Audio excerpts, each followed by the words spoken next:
2nd and 10. All day to throw it. Well, not quite all day. Maybe one play. Doyle doing it on both ends. On both sides of the football. This will be from... Welcome to Sikkim 365 Radio. Deep ball from Jefferson. Got him in stride. On the way is Burks. It's a touchdown, Arkansas. 85 yards. Sikkim 365 Radio is presented by IdealMRI.com. High-quality MRIs for $497 or less. IdealMRI.com. Your health is important, so is your budget. They dropped a snap. Purdy throws off his heels. And it's intercepted. The 3 o'clock hour is sponsored by Waco Custom Marketplace. Meats, sweets, Texas treats, and a cut above the rest. 425 Lake Air Drive, Waco. On 1st and 10 off the play fake. Elliott wants a deep shot, middle of the field. He's got it. CeeDee Lamb going to be just short of the goal line. Now here's David Smoak, Paul Catalina, and Craig Smoak.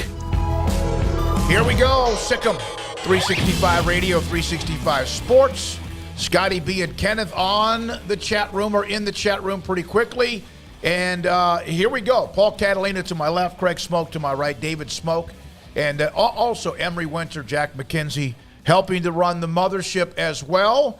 And hope you've had a pretty good day. Hope you've had a great day, and in fact, as well. We will hear a little bit from Mack Rhoades at 4:20. And Baylor is going to be hosting what is called CALS, capital C-A-L-S.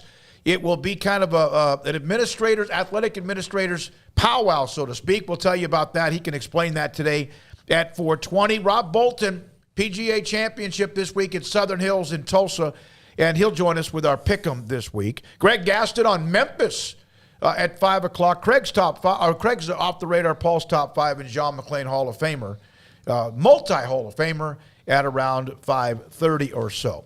So I saw this note. This is from yesterday evening, I believe, and it could even have a date or a time that's different than that. Steve Berkowitz does a great job, covers college sports for the USA Today.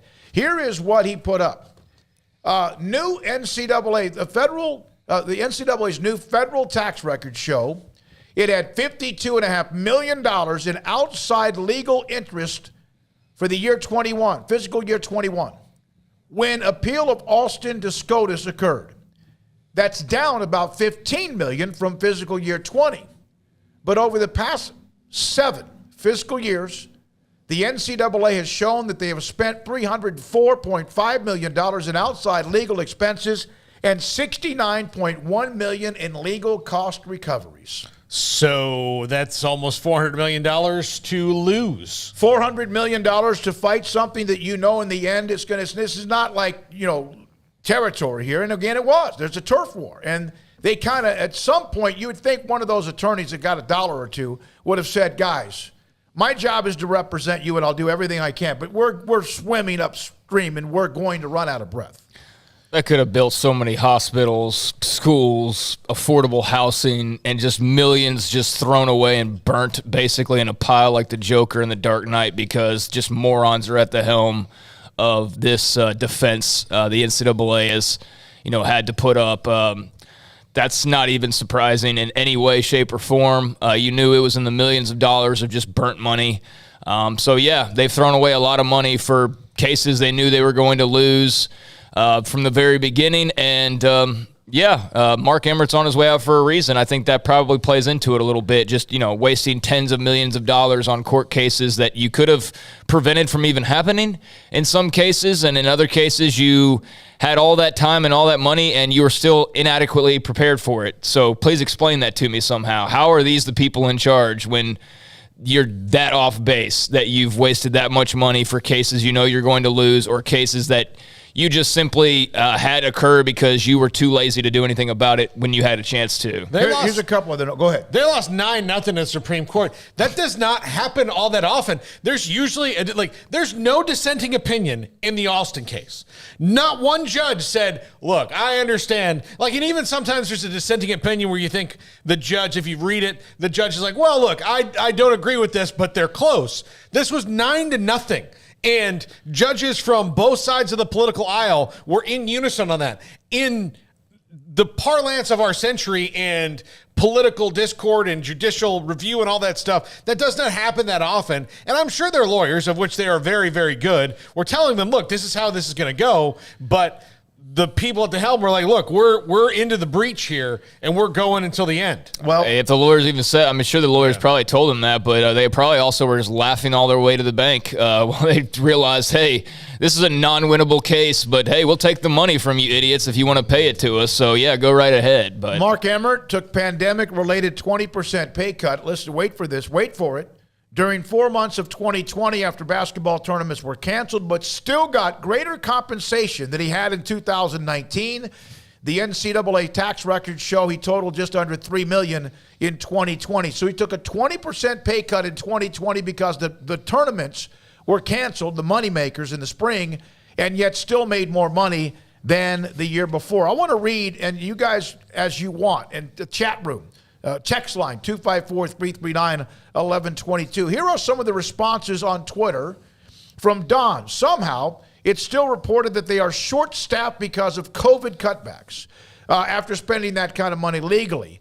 Austin Hills, I don't know the answer to this, but it was a response to it. Are the cost recoveries proceeds from various lawsuits they won? Tony Baloney, the NCAA doesn't win lawsuits. Yeah, what do they won? If they don't win anything, like he said, they don't ever win. So, yeah, I don't know what they would be receiving, money-wise. All that money's going out the door, not into their coffers. And I don't know, we don't, got to be careful of just assuming everything. But sure.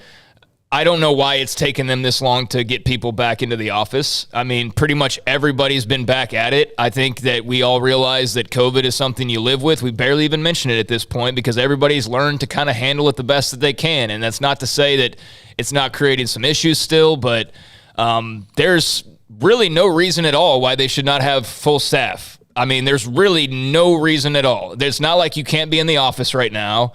It's not like there's not positions open. It's not like there's not money.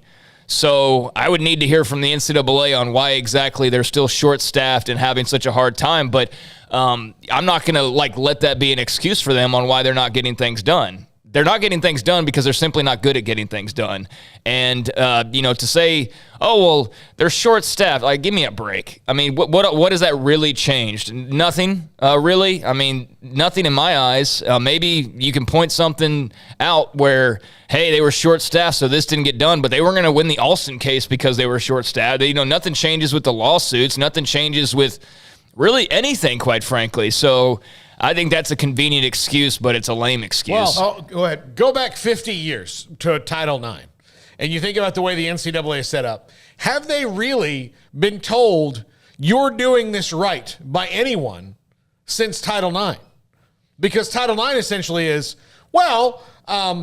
not everybody has the opportunity to play here. So you have to make sure you have equal scholarship opportunities for men and women because women are playing half-court basketball in half the country, and that's dumb. And 6-on-6, whatever. And all this other stuff. So we got to make sure that these scholarship availabilities are the same across the board. So they had to pass that statute. And then as you go down the line, look, the name, image, likeness, and all the other things was a very slow burn because there wasn't, until O'Bannon, there wasn't a big enough, law firm that was going to take it on and realize that they were going to be in this for 20 years, maybe in a case. But once that happened, once there was significant support for it, the NCAA started to lose because fundamentally, based on the laws and the Constitution of this country, what they've set up wasn't legal. Here's a couple of more responses. How many people know exactly what all this means? Explain it like I'm a third grader. Alston versus the NCAA mainly. They were paying that kind of money to keep players powerless, paying with revenue generated by those that the NCAA tries to keep silent. Mark Emmert, visionary. And there's more and more about it. And again, we don't have all the details, but Steve Berkowitz with that story earlier today.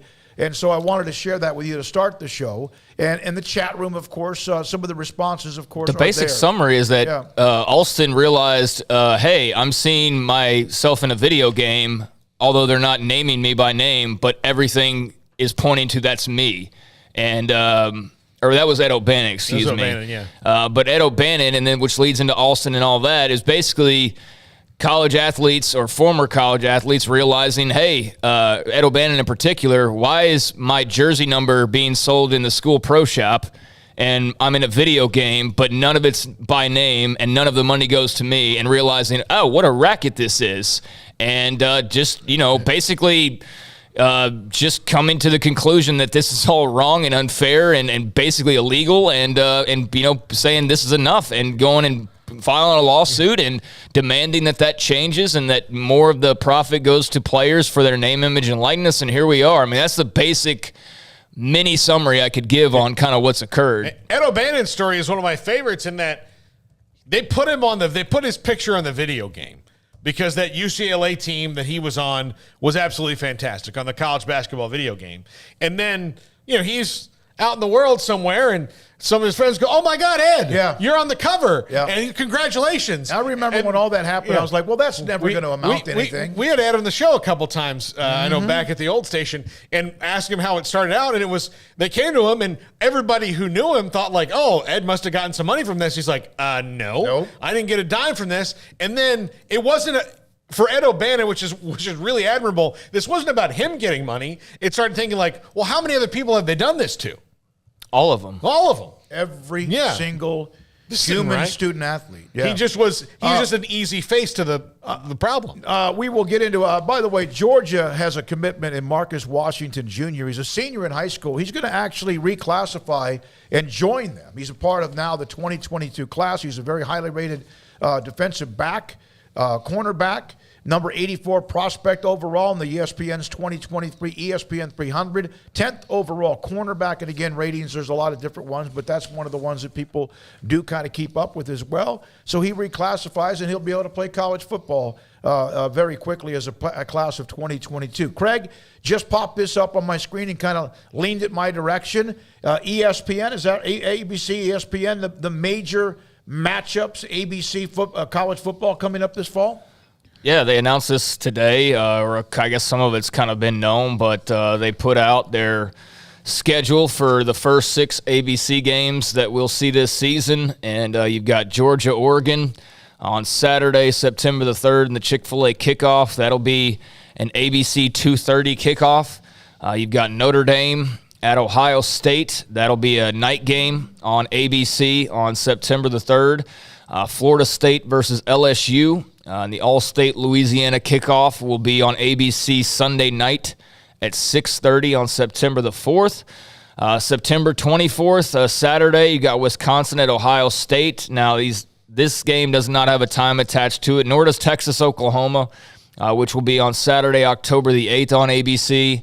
And no time led, some people to start wondering if maybe they'll change the kickoff for once and it won't be, right square there at 11 a.m., I don't know. I think they're still probably going to keep it there because we've heard all the issues with, making it a night game. I think a night game would be fantastic, but unfortunately in today's world, you really can't trust anybody drunken at the fair.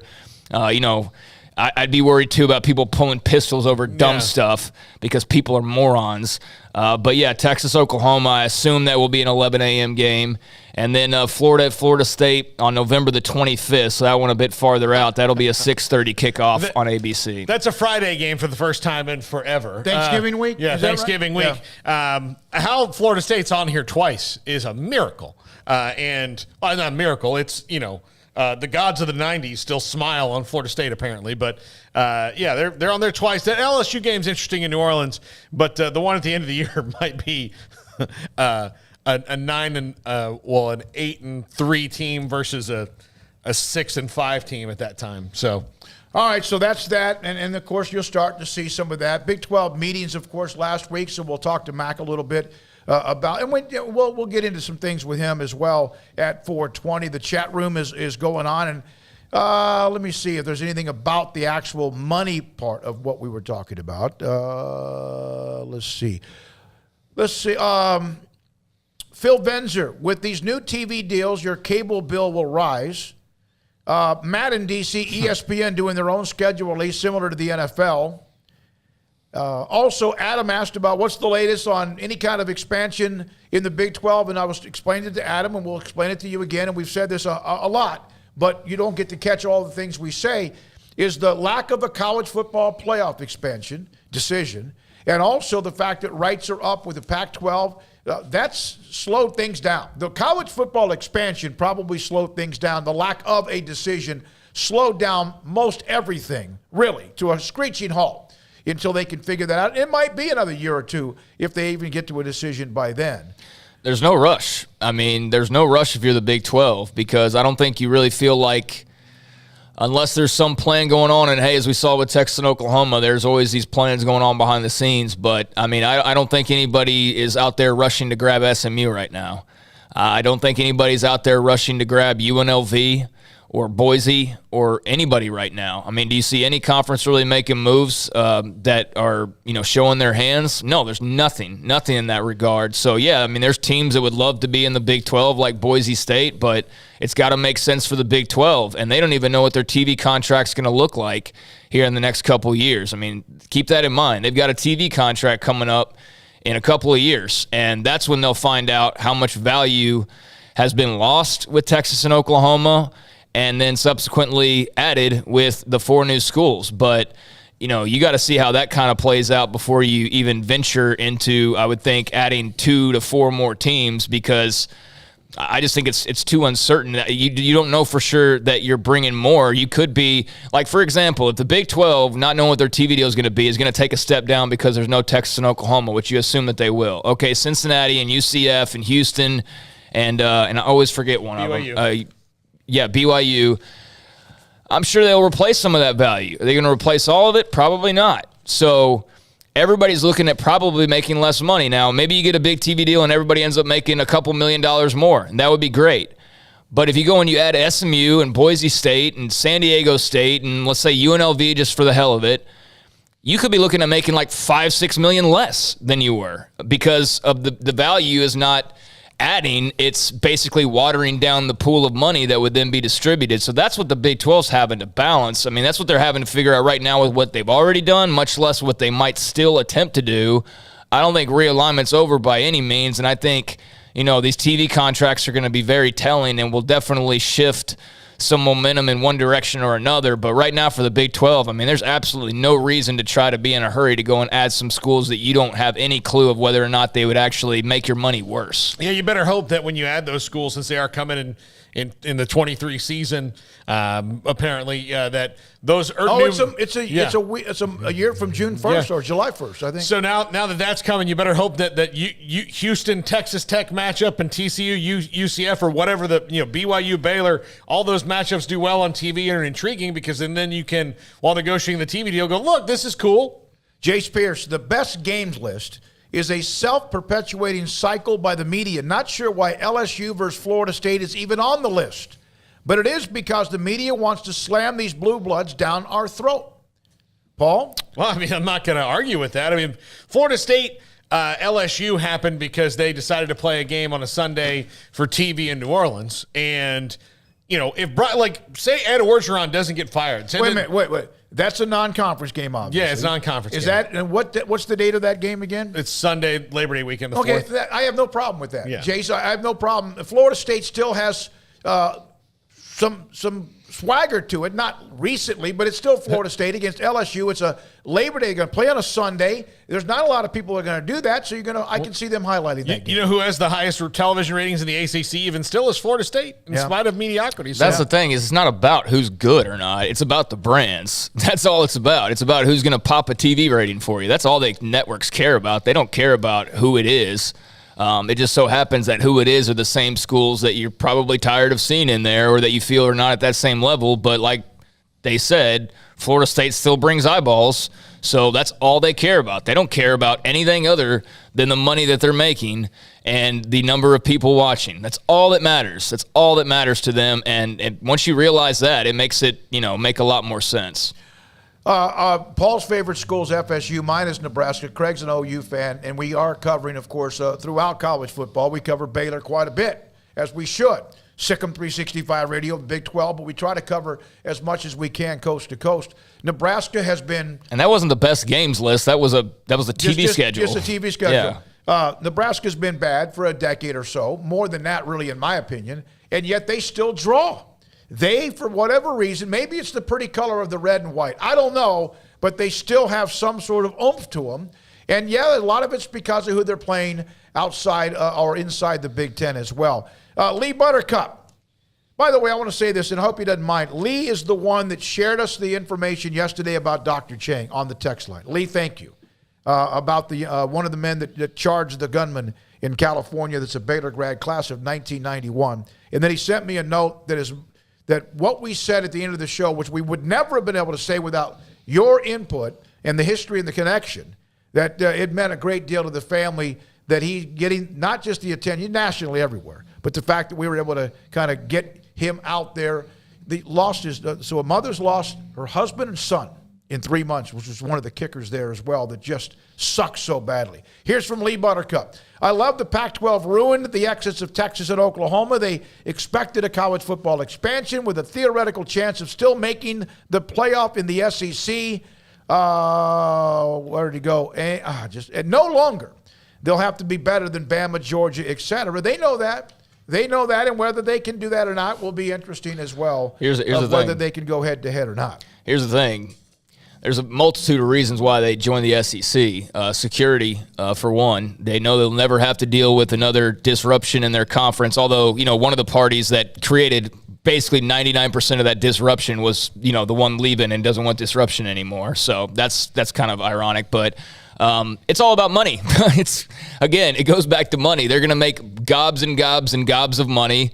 And they'll be happy to take, a kick to the teeth every once in a while versus Alabama or Auburn or whoever, because they'll be cashing $60, $80 million paychecks, and they'll be in the best league in the landscape of college football, and they'll be able to celebrate national titles even when they don't win them, because that's kind of what they do there.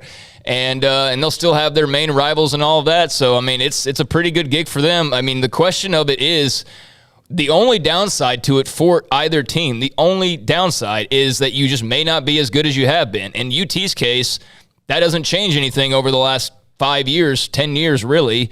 In Oklahoma's case, they're not going to be going to the playoff every year or every other year. They're just simply not in that conference. And if you can get used to that as a fan, then, hey, SEC it up. But I do think there will be some fans who are going to, kind of miss the old days when you used to win the conference like pretty much every year, or at least you played for it every year. And that's not going to be the case in this situation. So if you're cool with that, because the trade-off is money and exposure and recruits and all that, that should balance it towards, wanting to do it. But there will be some that are like, well, winning is kind of missed winning the Big 12 every year. Winning's the best part. You could force for fans. That's the thing is that we talk about this like it's like we're the presidents of these schools or something. The people are talking about TV deals and all that, and it's like that. I don't see that money. You don't see that money. You know what you can do? You can force yourself into networks. You can force them to carry your games. You can make them Cincinnati have to pay attention to you. I like Craig's description of Texas as causing 99% of the drama.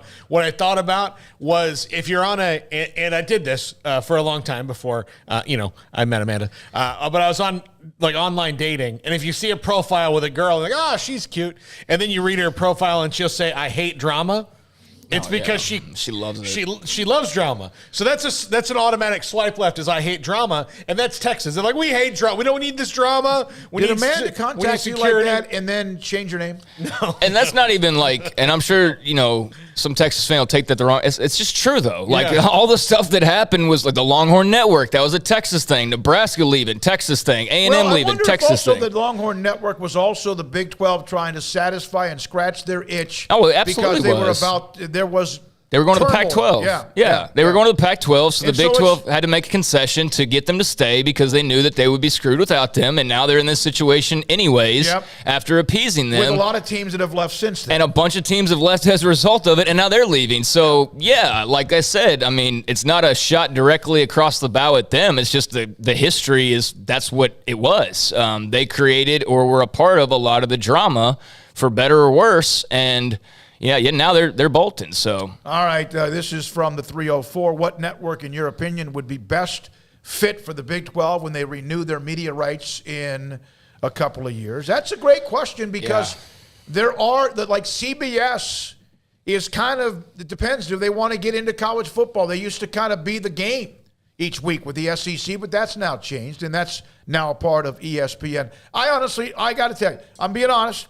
To me, conferences, and I have to sometimes wonder who's even in even the Power Five. Sometimes I have to stop myself. And then on top of that, I surely sometimes get screwed up on which networks have what conferences. Because to me, it always seemed like you could still with Fox, CBS, and then whatever combination of ABC, ESPN. Am I right? Yeah, I'll say this. To answer the question, the best fit for them is whatever network gives them the most money. There you go. Perfect answer to that. I think every question we're answering has to do with money when you think about it. If it's Lifetime, guess what? Add it to your cable subscription. If it's True TV, if it's by the way, I need to discuss at some point, my cable bill is gone up again because of taxes or whatever. I need help on how I can cut the cord or whatever it is. I watch it less and less. We're going to have to do a podcast on that, okay? Let's do that during some segment. Yeah, you got to be careful, though, because people cut the cord and then they sign up for 10 subscription services and are actually paying more. How much are you paying a month, Craig? Well, I've got it built into my rent, and then there's the other additional charge because, everybody's got to get their piece of the pie. So it's probably borders close to $100, and I don't even have all the bells and whistles. Yeah. All right, and I live in a nice place, and it's not built in. So whatever I pay for it, and I'm not saying that they're screwing me, but I'm just getting a little bit edgy. I had about a $25 increase. That's not going to break me. But it was like all of a sudden it went over a threshold of over $300. Now, not just for cable. Not for cable. All right. Internet, cable, and then I have a phone because I do a lot of interviews from right there in my condo. And so that's like an extra few dollars. What is yours? Mine is about that because I have internet. Right.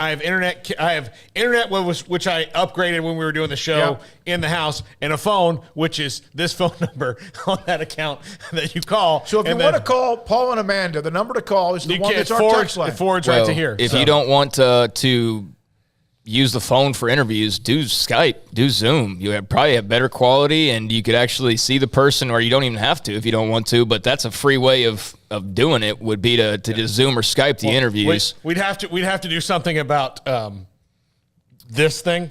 This laptop. This 8-track player? Yeah. All right. Yeah. But, that would be the simplest thing, to cut the phone line at least, unless you need it for other reasons. But, going back to the network question, I'm with everybody else. Whoever wants to pay the most money, that's where I'd like to see the Big 12 go. CBS has let it be known, I believe, that they're not out of college football. They're still in it. They're just, picking who they're going to take at this point. And I think – I do think the more that I've kind of chewed on it, that the streaming thing's a bit overblown in my opinion. I do think it will be a part of the next wave. I do think that streaming is going to stick around. It's not going anywhere, clearly. It's too popular. But this idea of it somehow supplanting, the more traditional model, money-wise or even audience-wise, I don't think that that's all that realistic. I think there's a place for it, but, how many MLB Friday night Amazon games have you guys watched? If I did, did you even remember it's on there? No. That's the thing. You may, if the Red Sox are on there, Paul, you've checked it out, but are you like, oh, yeah, MLB's on Amazon tonight? I watched one of the Red Sox games. It was on Apple TV on Friday night, and they went down 6-0 in the second inning, and I turned it off. So, it's not. You remember things or not, Do you know the Yankees are pretty good? Yeah, they're really dang good. No, I think streaming is going to be a part of whatever the next wave is, but I just don't think it's going to be like I'm saying this based on what we were talking about maybe like a year ago in terms of streaming and how big everybody was, and streaming's the thing, streaming with these new conference deals. I'll be very interested to see what kind of streaming deal is ESPN part of the Big Plus Ten. Considered streaming? Yeah, it's growing. it's growing, but I know. it's definitely going to be a part of it. I'm just saying the cable model's not going anywhere. Everybody can talk about death of cable and all that, but most people are going to still be watching games on cable. I don't mind I don't mind paying about that. I really don't. But it just seemed like, again, one of the problems is that there are, out of the 5,000 channels that there is, I probably watched 8 of them. The reason I don't worry about like my bill and streaming services, because I only pay for 1 or 2 streaming services more than my cable, because a lot of it comes with like HBO Max I get included in my cable, and all the other things I have that, like, a lot of them are just included. So ESPN Plus is included in my cable. So because I have that through AT&T, that's what I do, but I would love to be able to reduce it completely. But now that I have a decision-making person in the house that's not me, I don't get to necessarily make a call. Daniel, I have YouTube TV and also subscribe to the Disney, ESPN, Hulu bundle. Yeah. Which, like, that's 3 different companies there. It's one. That's all I need.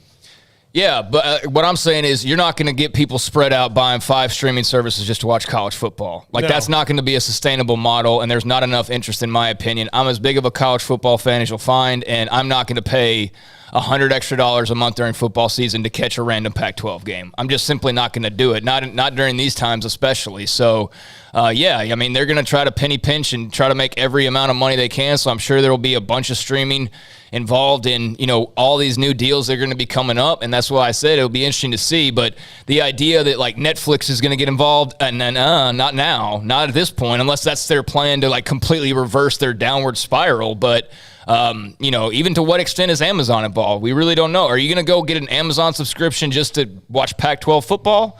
Some people might, but a lot of people won't, you know? Yeah, Craig, by the way, someone complimenting you on your realism, and who was it? Dang it, it means it's going too fast. As well, Craig's realism and practicality. From Matt. Well said, guys. I've been in the cable TV business for 27 years. It expands and contracts all the time. Mergers and acquisitions. There's still a finite group of people that are paying on and on. Yep. From Jacob, I cut the cord, ended up going back to traditional cable because the internet wasn't great when I moved, and then I missed my Crimson Tide chaos will ensue. And I'm not saying I'm going to. I was curious if I'm paying $100 more than I should be. Then that's the question. But the streaming is interesting in that what people are trying to do. So Sinclair Media, who's a gigantic conglomerate that nobody really talks about all that much unless you're in the biz, they own Bally Sports.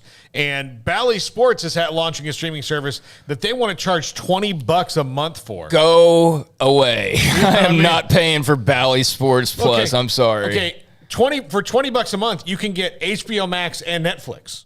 Or HBO Max and Hulu. The Disney bundle. And the Disney bundle. So you can, and there's not going to be near, like, am I going to go back and watch old hockey games? No. No, I think, you know, it's people trying to pinch us for every single penny that we have. And, you know, there does come a point where you look at it and you go, okay, this is not all adding up. Like, this is a ridiculous amount of money just to be able to watch what I want to watch. And that's where I think, you know, the death of cable, and then everybody had a streaming service. Like, Food Network Plus and Discovery Plus and everything plus. And at some point you realize, wow, I used to have all these channels just on cable, and now I'm having to pay 5 different streams to get the 10 channels that I used to watch. And I don't see how that's sustainable for households unless you just, you know, money's not an issue for you. But I think for the majority of people that it is. So, yeah, I mean, again, that's why I'm curious to see, especially this Big Ten deal. I'm sure there will be a massive part of it that's streaming Big Ten Network and whatever network they're connected to and all that. And there will be a big to-do about it. But for everybody else, I'm just curious to how powerful that streaming aspect of it is, because we've heard Mack Rhoades, like the Big 12's having to get creative with how they can make their TV deal and their, you know, potential programming as enticing as possible, and streaming inevitably gets brought up, and it's going to be a part of it. But just to what extent, I don't think it's what we maybe thought it was going to be like a year ago. I still think the basic bones of viewing is on cable. All right, we got a break because we have Rob Bolton coming around the corner on the PGA Championship. We got to pick our team, so let's do a couple of things in this next segment. One of them is Raymond from Waco. Y'all are starting to sound like my broke Mexican ass. I can't afford that crap. Raymond from Waco. Well, Raymond, you'll miss Baylor, Texas State, and great events like that. That's where I was watching ESPN Plus last year was that opening game. But yeah, I mean, there's going to be a lot of people like yourself. Like, you may be able to swing HBO Max, but you're not going to be able to swing Discovery Plus and Disney Plus and Netflix and, on and on and on. And, The only time I had to use ESPN Plus, although I did it a couple of times because of where I was, to watch Florida State last year was when they lost to Jacksonville State. So I paid. That's awesome. I paid $7 for the angriest I've ever been in my life. Yeah. That's awesome. That's just awesome. Thank you for that. Well, everybody $7. watched Baylor, Texas State, didn't exactly get their money's worth last year either. That was one of the worst broadcasts, man. All right, when we come back, a couple of other notes in sports. We'll tell you who Tigers paired with in the PGA Championship around the corner with Rob Bolton. Greg Gaston, sideline reporter from Memphis football, will join us a little after 5. Much to get to, including one of our guests today, Hall of Famer, and John McClain will be another Hall of Fame this Saturday. He'll join us today at 5:30. Sikkim 365 Radio and 365 Sports. DiscoverWoodway.com. That's the website. You can go there to look for many things, including how you what's going on with the Arboretum, Carling Bright Arboretum. It's fantastic. It's a beautiful place, hosting all sorts of meetings, fundraisers, banquets, rehearsal dinners, weddings, whatever gathering it might be. Fancy or just relaxed. They can help seat up to around 360 people. They allow outside businesses to cater, so that right there in itself could be pretty cool. And on top of that, they have 7 hotels in the city of Woodway. It's a beautiful place. Hike and bike trails, hotels, and again, they always have something kind of special. Right now, they've been through a lot of what they did, the mother-daughter brunch. That was great. They've met with the city manager, kind of had lunch or coffee with him. That was great as well. So there's much more to come. We'll tell you what it is. There's going to be some camps coming up, and I'll inform you exactly of what they are when it comes to that coming up this summer, because it's almost here. Believe me, we feel the heat. DiscoverWoodway.com. Payments for qualified buyers at 2.9% for 72 months with $5,000 down cash or trade. TTL Extra. See dealer for details. Summer driving is coming. Save now at Richard Carr's Summer is Coming savings event. Find summer savings like a 2015 GMC Sierra 2500 HD for $318 a month, or 2020 Buick Encore for $288 a month, or get a 2015 Cadillac SRX for $212 a month. Our vehicles go through a 172-point inspection, and we pay top dollar for your trade. 100% approval is always our goal. At Richard Carr, we give you more. At Ideal MRI, we feel blessed to be a part of the Waco community. We're a small family business right here in Central Texas, and our goal is to bring down the cost of healthcare while maintaining high quality.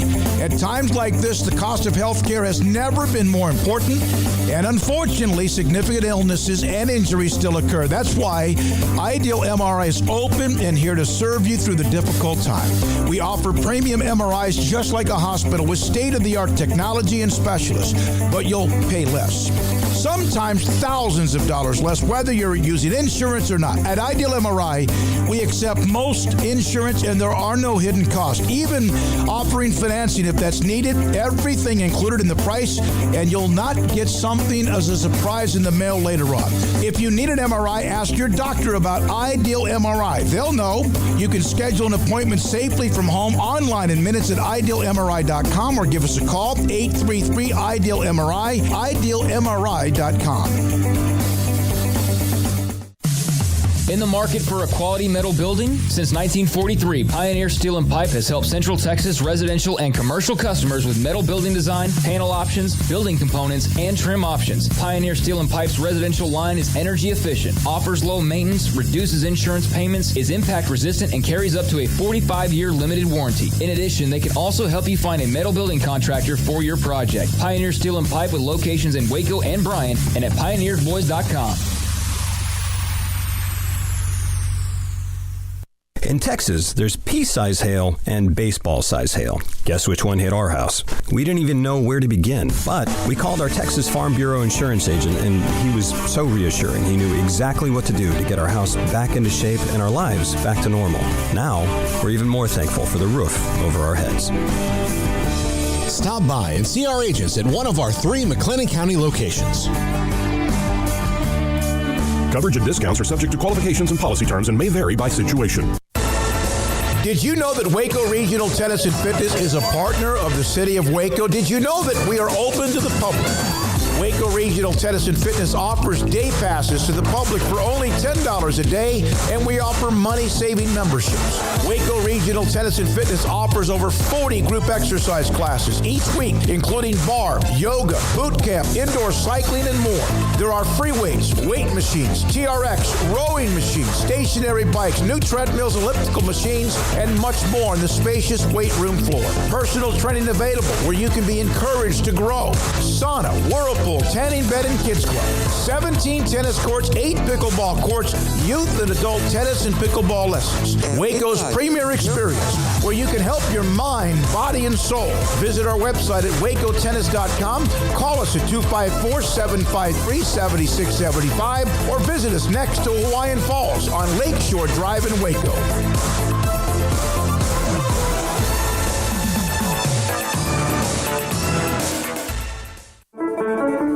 One size fits all. That may be all right for an adjustable belt or cheap sunglasses, but when it comes to your financial needs, no one wants a one-size-fits-all strategy. Cam Heathcott, your Edward Jones financial advisor, knows that his most important goals are yours. That's why he takes the time to understand your needs, knowing you. That's how Edward Jones makes sense of investing. Cam Heathcott, covering Conroe and Houston, 936-756-7717, or cam.heathcott@edwardjones.com. Edward Jones, member SIPC.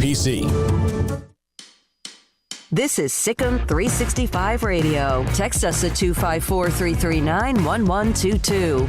The Sikkim 365 Radio text line is sponsored by Riverbend Liquor and Wine, with the most extensive variety of craft beer in Waco. A hidden gem on Lakeshore Drive and 19th Street. Every year there are 4 majors in golf, just like there are 3 races when it comes to the Triple Crown and whatever else. And this week it's the PGA Championship in Southern Hills. And I remember when they moved it from what was usually, August or so, to what now is May. Southern Hills, a gorgeous setting. Man, they've done a great job with that course. A lot of water. They have creeks that they covered up, that were covered up, and they uncovered them so they can even make it looking prettier. Tiger Woods will be in the same group with Rory McIlroy and Jordan Spieth. How about that for a power group? There's another one with John Rahm, Colin Morikawa, and also Scotty Scheffler, the Masters champion with 4 wins on the tour. Rob Bolton, PGAtour.com. I've looked and read his articles. For some reason, when I go to read his articles, he puts in things in there that aren't true, and then I pick because he says it, and then he ends up winning our pick'em. Here we go. Paul Catalina, Craig Smoak, and Rob Bolton joins us, who's won like what, Paul? Yeah. A bunch. And Armstrong is gone, Rob. He has moved on to a different career path, so now you only have to contend with the 3 of us. Well, it didn't matter if there was 9 of us. Actually, I'm only doing LIV tournament. Listen, I know I'm a welcome guest when I request a move to a Tuesday after winning. I think it's 5 of the last 8. Not that anybody is counting, but it's good to hear you guys. It's good to connect with you again for another major. And I will say this though, I am probably the least prepared for one of these drafts just because it's a Tuesday. So I think you might have got me on the right week. Well, then that's good. I hope it works. All right, so Tuesdays from now on, right, Rob. I've got a hat here. It's an NFL Shield. I have 5 numbers, so we'll just go in order. Craig, you pick a number. Tell me which one it is. There's a piece of paper. Paul, you pick yours. Whatever's left, I'm going to pick for Rob. You want me to pick for you, and then I'll pick. It doesn't matter to me. I don't care. Craig, what number do you have? I got 2. All right, Craig is 2. Paul? I got 3. You got 3. All right, Rob, I'm going to pick for you, okay? Yeah. All right, see here. You have 4. Pull 6 on me. All right, so I get to go first. That's it. All there is to it. That's first time I've ever picked first. That's why I don't win. Now, anything you want to say to us? This is a gorgeous setting. 07, Tiger won the PGA there. It's going to be a little hot, windy, a lot 25 to 30 mile an hour gusts. Your thoughts about anything early on before we pick? You took the words out of my mouth in terms of just the visual, the imagery of it all. It's absolutely gorgeous, isn't it?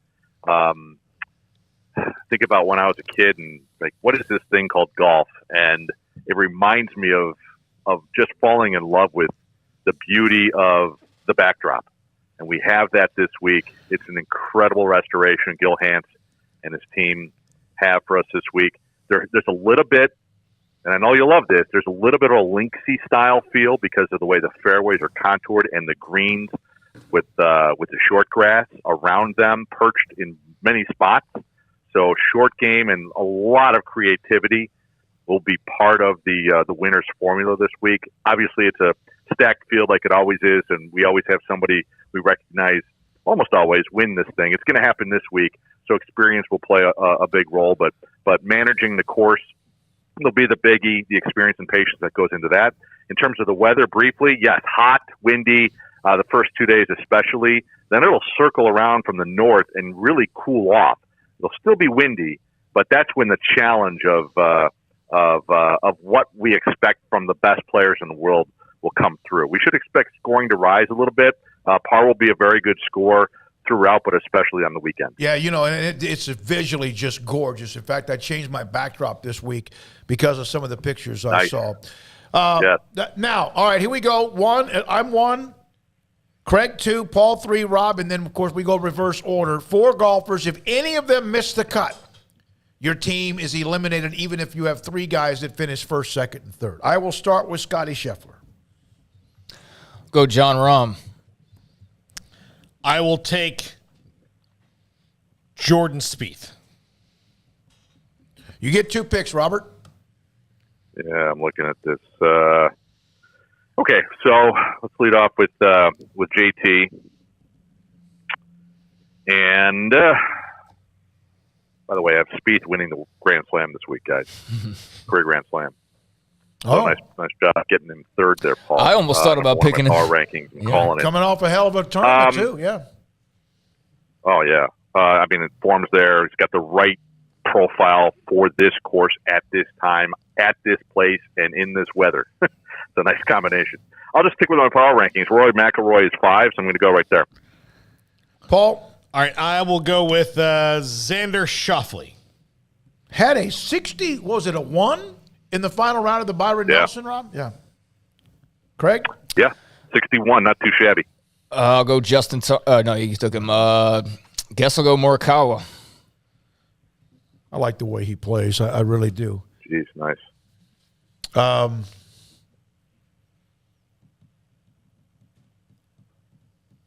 I'm going to do it. I'm going right off the top, from the top belt. Tiger. Here it comes. I'm going with Tiger. Okay. I'm going with Tiger. No one picked him last week. You didn't even wait till the swing pick. No, because I know that someone else would have stolen him. And then boy, the numbers, all these guys. How about... You can't talk yourself out of him, picking him a second. How about Fitzpatrick? All right. This is Craig. I'll go Patrick Cantlay. Paul? Matsuyama. And Robert, you get 2 picks. Craig, I don't know how you don't win more of these, man. I don't know. Bad luck. Bad streak of bad luck, and a lot of it. Yeah, okay. So Hideki Matsuyama, he's staring at me. I just took Paul just took him. I just took Matsuyama. Yeah. Oh, my bad. Yeah, you did, didn't you? Yeah. Jeez. Can't talk and type at the same time. So Matsuyama's gone. So I'll take Cameron Smith. I know he's available. Yes, he is. And then there's a whole boatload of intriguing talent after that. But because the nature of this format is to make the cut, obviously I had a terrible Masters, but 4 of my guys made the cut. I was the only one to do that. And I finished 27 over par. It's a heck of a way to take a title. Going off my board and going with a guy who will make the cut, Shane Lowry. All right. Paul? I'm going to take – I'm a little torn here. I'm not going to, even though he's available because he's fallen on hard times, I'm not taking Brooks Koepka. He doesn't need the pressure of me, apparently, picking him and my hopes and dreams lying on him. I'm going to take a guy I really like, Victor Hovland. Damn it! He's a hometown guy, right? I mean, isn't that kind of close to where he played college ball? Yeah, I mean, that's, if anybody can tolerate the weather in Oklahoma, it's got to be all right. I was going to be a surprise pick, either win or lose with it. Craig? Go Sam Burns. Wow, that's a nice little pop right there. I'm going to do Zalatoris. All right, Rob, critique us. Yeah, again, Craig Strong. I mean, as always, I probably want me to stop talking about you. Maybe you'll do well. No, please, more. Yeah. Dave, I love the classic reaction to Hovland. Classic draft reaction. Damn it. That's what drafts are made of right there. Yeah.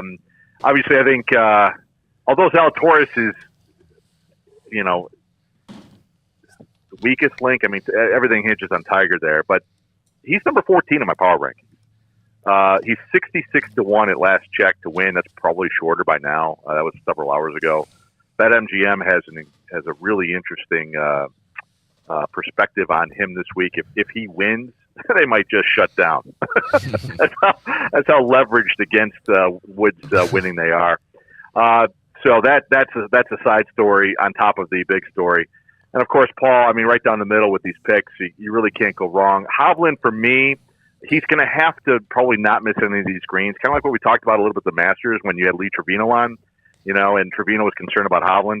I said, yeah, but if he doesn't miss any of the greens, you don't have to worry about him chipping. This week, with smaller greens, despite the weather and his familiarity with it, that's much more of a challenge. That is in play. So Hovland fell to number 15 in my power rankings, and I actually considered him maybe not even making the list. But I do respect all of the other variables that go into him this week, and the local flavor doesn't hurt. So, and yeah, I guess I have to say that my team is the best, right? I mean, maybe that'll jinx me. And one of these times, you're going to have to say, you know what? We don't want you to join us anymore, Rob. I'm waiting for that. I'm bracing myself, guys.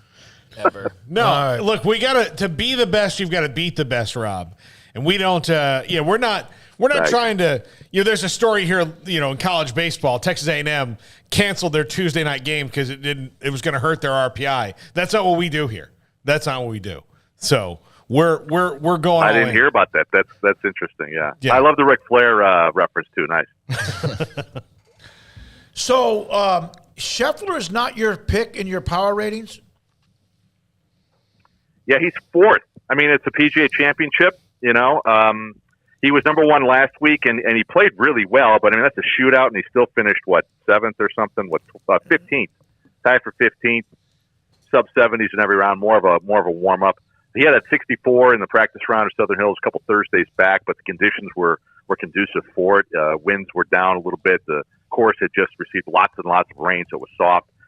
We may see. I mean, it's par 70. We may see a 65. At some point from one of these guys, just because of the level of talent. And Scheffler is the most bet guy on the board last time I checked that. So obviously there's a lot of interest in him for that reason, and obviously. But let's not indict some of these other guys that are up there. I mean, this is a PGA championship, and he can't win every week, even though he's almost winning every week. So he's number 4. That's not knocking the guy. It's just lifting up 3 other guys a little bit higher. All right, so I'm not sure if you've done that. Obviously, Phil's not there, the defending champion, which would have been incredible to see him there as the defending champion. We know the story. We've discussed it even with you. Now, have you ever spoken with Alan Shupnick at all? Do you know him? I think the book hit the shelves today, didn't it? It did. Yeah, you're right. Today is the day. I have not personally communicated with him. I certainly know people who know him, and I've been in a room with him, but no, never, one-on-one. Or even electronically. What were your thoughts about Nicklaus yesterday mentioning he was offered what he said was $100 million to be the face of that tour? Well, first of all, one other note on Shipnuck. I read the first time I ever came in contact with his work was with Rich Beams. Bud Sweat and Tees. The wonderful story about Beams' career. Essentially, Beams' career is his late caddy, Steve Duplantis, a friend of mine from 25 years ago. His father was one of Beams' original investors out of El Paso. So I had a sort of a personal, third-degree connection to Beams' story, and to read it in Alan's words was really fun. I mean, he's an incredible writer, and I look forward to reading this particular book. As far as Nicklaus, I think if anything, guys, I come from the angle that everybody is entitled to his or her opinion on whatever it is. Nicklaus didn't refrain. Whether I agree with it really doesn't matter to anybody within the industry or what I do for a living. I do think it's a sign of the times in terms of where the rhetoric is going and where it has been. And just, I think some of the fact that we get, I don't like to base an opinion on somebody because of his or her opinion, I guess is what I'm coming at. You know, Nicklaus is still arguably the best of all time and he's entitled to it. I don't have to agree with him. You know, I'm really the guy where if you are compelling and you state an argument that is worth listening to, even if I disagree with it, you've made me think. And I don't hold that against you. I don't feel like I need to go into everything criticizing or saying that, hey, you're wrong because you don't agree with me. So if anything, we will learn something potentially from what Nicklaus had said, not only just with respect to the offer, but also his opinion on why the PGA Championship moved from Bedminster to Southern Hills. Hey, we're going to benefit either way, as golf fans. We're going to see an incredible championship. So it's just the side of the times. We're in social media age, right? So everything is out there, and we're going to be sharing it. And I try to consume it as a father as well, try to consume it and communicate it responsibly and then move on.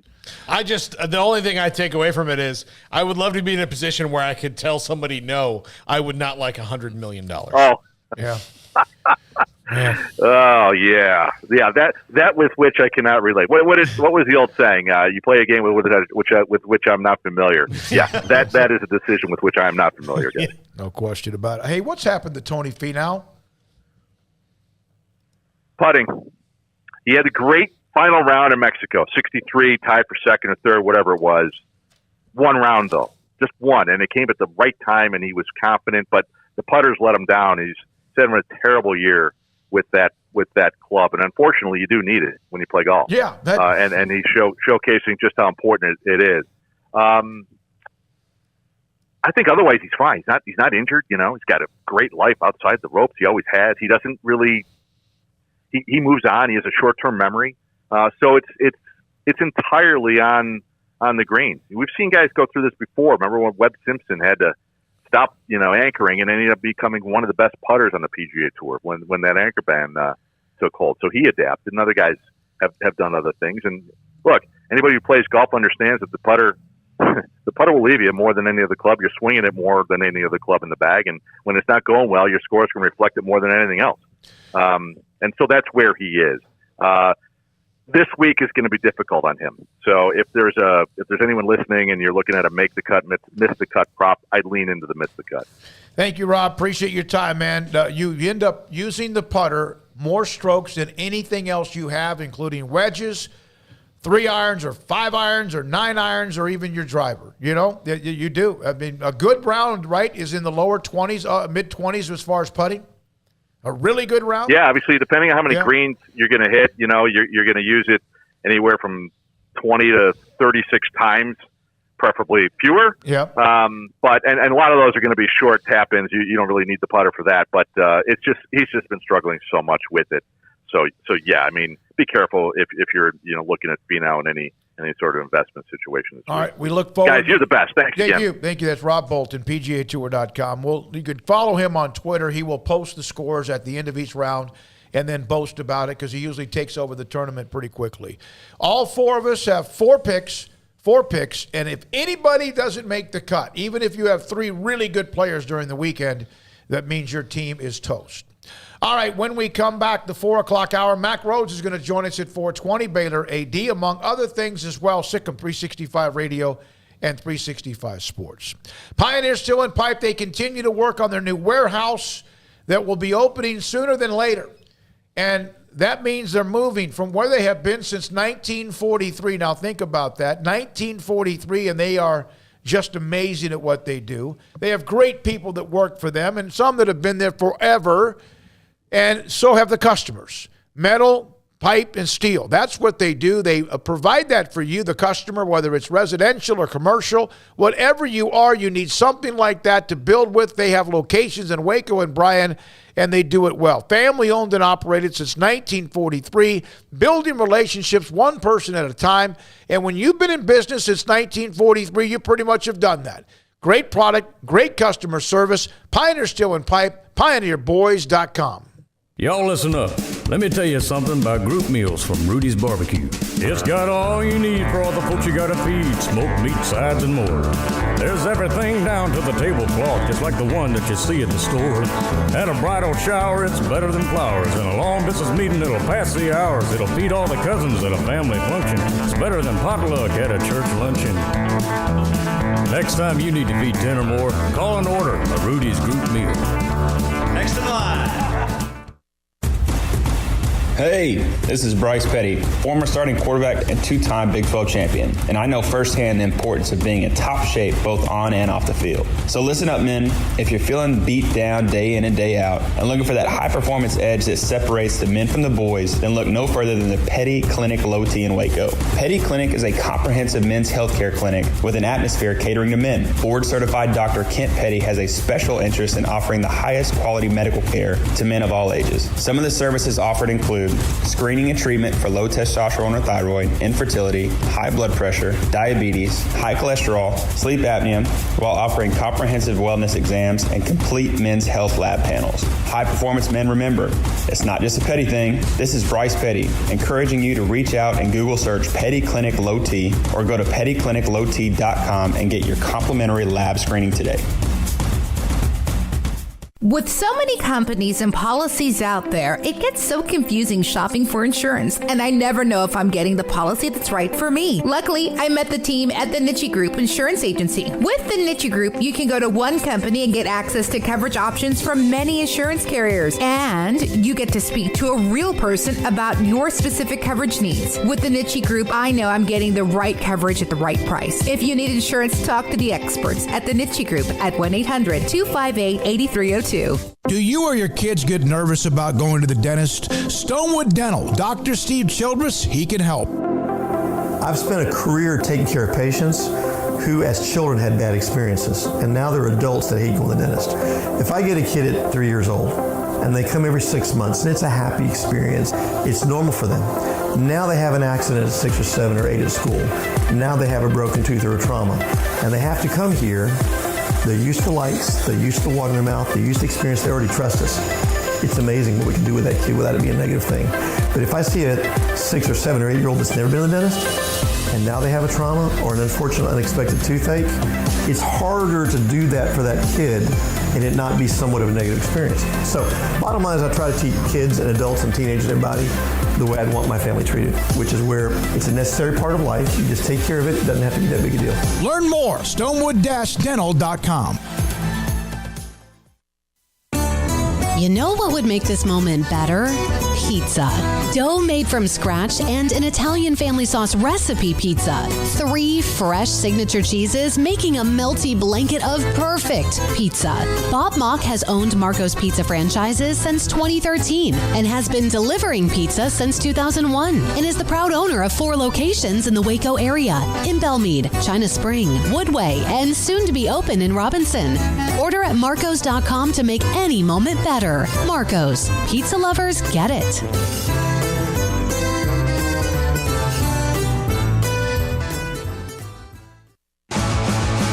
Welcome back to Sikkim 365 Radio. And it's intercepted on the ricochet. The defensive end always had a terrific game in the right place there. The 4 o'clock hour is sponsored by Boozer's Jewelers, the wedding ring store, specializing in custom jewelry and repair, all in-house. Now here's David Smoak, Paul Catalina, and Craig Smoak. Welcome back in, Sikkim 365 Radio, 365 Sports. Paul Catalina, Craig Smoak, and David Smoak. Smokey will not be on the show tomorrow because he'll be preparing for the Academic All-Stars Banquet, which would be the 13th year here, right? Smokey's at the 12th. The 12th year that we've done this here in Waco. That is tomorrow night, so just be me and Craig tomorrow. Paul's going to be a part of it early on, though. Today in The Athletic, I thought it was pretty cool. They did a story, Max Olson along with Andy Staples. If you don't have a subscription to theathletic.com, that's fine, but it really is good. They tied in the Stanford and USC game on September the 11th. Clay Helton was fired after losing to Stanford 42-28. Since that time, they charted every single coaching change based on that game and Helton being fired and what it meant to USC, which eventually affected Oklahoma, which eventually affected Clemson, which eventually affected Ole Miss, which eventually affected US. It's unbelievable. I sent you an image, but even putting it up, it's going to look like the hieroglyphics. You can't read it. It's too crowded. But here's a little bit of a taste of this. Not sure if you saw this or not. Scott Lem is pretty sure he saw some of the Stanford-USC game on September the 11th. Pretty sure he read the news that a few days later Clay Helton was fired. Lem is the head coach at Bridgewater College, a Division III school in Northern Virginia that plays Old Dominion Athletic Conference. Football staff of 8. Note that the staff total in previous sentence does not include the modifier. The on-field staff is a support staff. On the day USC fired Helton, Bridgewater offensive line coach Kyle Rigney lined the practice field in addition to his football duties. He barely gave a passing thought that what was happening in L.A. Helton's firing, though, tipped the first domino in an array that eventually would stretch across the country. USC hired Lincoln Riley. Oklahoma hired Clemson defensive coordinator Brent Venables. Venables hired Ole Miss offensive coordinator Jeff Levy. Ole Miss then hired Lane Kiffin. Ole Miss then hired South Florida offensive coordinator Charlie Weiss Jr. USF hired head coach Jeff Scott hired West Virginia receivers coach Travis Trickett to replace Weiss. West Virginia head coach Neil Brown hired Coastal Carolina receiver coach Tony Washington to replace Trickett. And then eventually now Graham Harrell. Coastal Carolina's Jamie Chadwell moved tight ends Malcolm Dixon to receivers. It's on and on. One job, the USC job, affected what now has become what looks like an algorithm of how many coaches. 29 coaches, all told? Yes. Jack, did you get that image? You can't read it. It's impossible to read. But isn't that crazy? And it includes even Division III schools that were affected by this as well. One coach, one hire. Yeah, I mean, it set off a chain of dominoes. Kind of hard without, kind of having the visual representation for folks to kind of grasp it. But, yeah, I mean, I don't know what to say. It set off a chain of dominoes, and a lot of chaos happened. So thank you, Lincoln Riley, for making the move and creating all that chaos. But, yeah, it all boils down to him. And, but if it wasn't him, it was somebody else. I mean, somebody else is going to take the USC job and then hire their staff. And then, it's not even mentioning all the Oklahoma assistants that Brent Venables then replaced, and then so on and so forth. And then Clemson's got to switch up their DC, there's every little thing trickles down. You're not even counting GAs and, analysts and all these other folks as well that don't really get a lot of attention. So, yeah, I mean, that's what happens when you have a seismic shift. It creates a bunch of waves, and certainly Lincoln Riley to USC did that. It is crazy that it can affect not just the big boys, but also then others who start to have their players or their coaches taken as well. It's really nuts because that job, of course, is a blue blood. It is a very, very popular place to be coaching. They've got what they need there. They just haven't performed well. And then you look at some of the coaches involved or some of the programs involved, including Oklahoma and USC alone. Then you had the Florida, Notre Dame, LSU, and others. In 1 year, we've discussed this. It was insane, some of the bigger name programs that had opening. Oregon was open. TCU was open. Then, of course, Texas Tech was open. Joey McGuire. Washington. I don't know if we've ever seen that many big schools have openings. And then if that's just the case with USC, imagine what it meant to all the other ones as well that were people going left and right. Yeah, it's funny. People always mention these coaches that they just leave whenever they want, but they never mention they can also get fired whenever the school wants to, so long as they've been provided with enough money to be able to pay a buyout.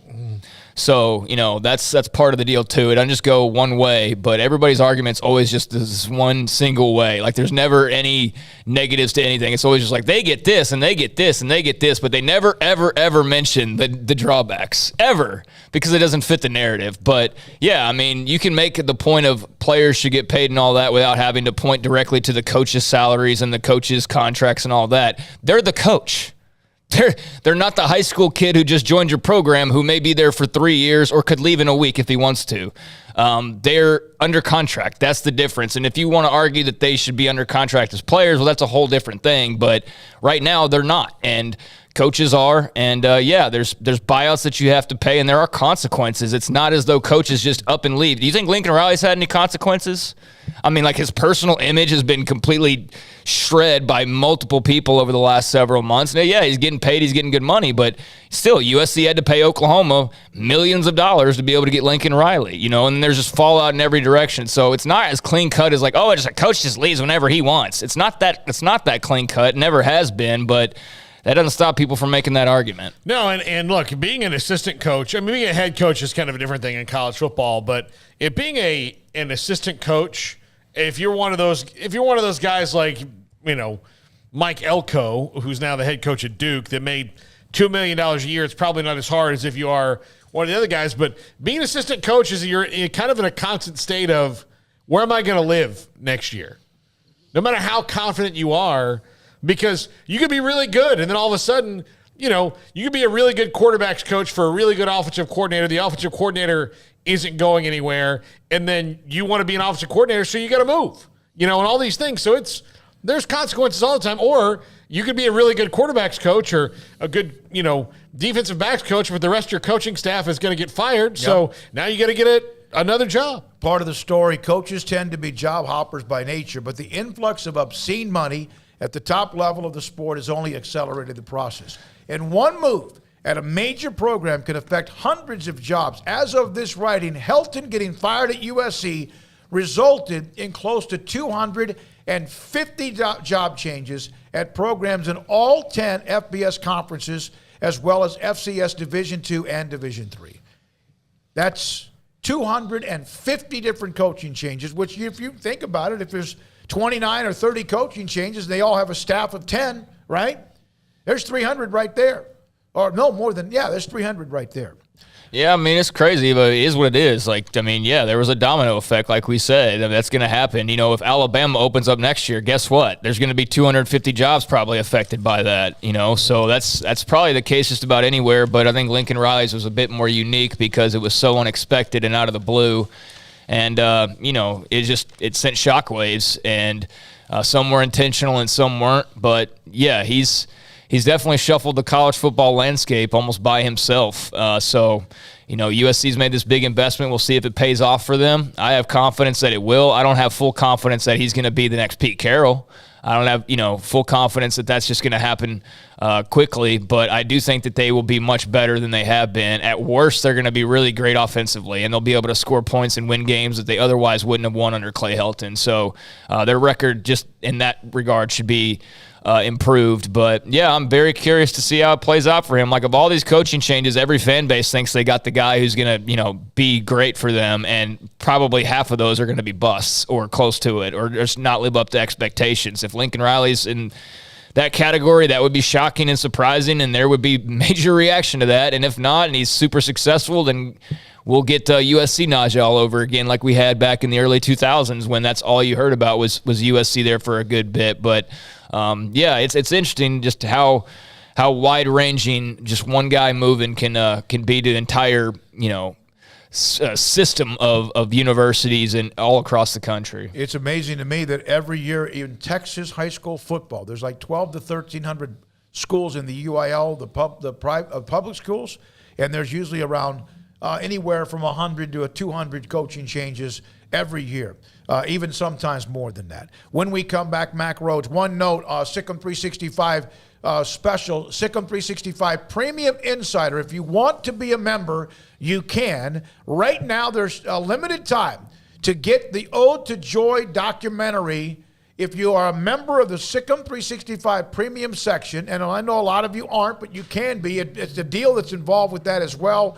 Limited time, you can get the entire 3 series, the 3 different parts of Ode to Joy about the Baylor men's basketball program, the journey from chaos and a dumpster fire to a national championship. It's a pretty damn good price and a great offer for you in the Sikkim 365 Premium section. Mack Rhoades is next. The #1 cigar, Padron 1964, natural torpedo, available at Don Humidor and Coffee Beans in the Town West Shopping Center off Valley Mills in Waco. Ashley, Cheyenne, and also Carol run Don Humidor. They have a 48-foot walk-in humidor with all the great brands of cigars, including, of course, I mentioned, the number one cigar of the year, Padron 1964 Natural Torpedo. I don't have a list in front of me. I had that note in front of me because sometimes I get the date mixed up, and then the Natural Torpedo.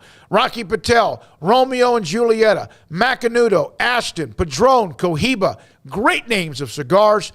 My Father, all of them available inside the 48-foot walk-in humidor at Don Humidor and Coffee Beans. Coffee beans, fresh coffee beans. You can get them in a sack, take them home, and grind them yourself, or they can do that for you right there in front of you. Cowboy is one of the great flavors that people like. And on top of that, CBD products, including Vita Dreams. And Vita Dreams can help you if you toss and turn at night, too much on your mind, or you just don't sleep well. It can help you go to sleep a lot easier and peacefully. And oh, by the way, you might save 30 minutes, 45 minutes, and sometimes you can toss and turn for an hour or more. That will help you out. Don Humidor and Coffee Beans in the Town West Shopping Center off Valley Mills in Waco. At Allen Samuels, we're bringing great savings during the Memorial Day sales event on the award-winning, year-after-year new 2022 Ram 1500. Get up to $7,000 in total values or $2,500 bonus cash and 0% for 60 months.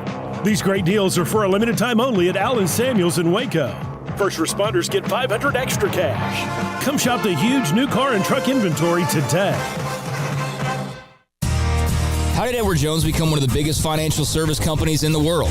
By not acting that way. Financial strategies, one-on-one advice, it's a big difference. And that's why Brad Wilson, your Edward Jones financial advisor, makes sense of investing. Experience the difference for yourself. Brad Wilson, 250 Sharon Drive in Woodway, 254-776-4337.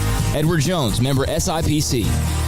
From the first workout to the last practice, sports is an incredible challenge. Hi, this is Dan Engel with the First National Bank of Central Texas, and we're proud to support each athlete, every parent, and our educators. From families, small businesses, to the biggest industry, we're here to help. With remarkable products like instant issue debit cards free at all of our banking centers, we've got banking ideas that fuel big dreams. The First National Bank of Central Texas. Familiar faces making local decisions. Member FDIC, Equal Housing Lender. Shorty's Pizza Shack at 12th and Bagby is a homegrown, family-owned and operated must-visit pizza place in Waco. Fantastic pizza by the slice or get the whole pie to share. Great happy hour specials every single day, and it's not just pizza. Great wings. You have to try the Sikkim sauce, chili cheese fries, pizza pillows, and more. Dine in for a great hangout or carry-out. Order online at shortyspizzashack.com or do yourself a favor and bring your crew to the restaurant at 12th and Bagby. Shorty's Pizza Shack. Tell them Paul sent you by.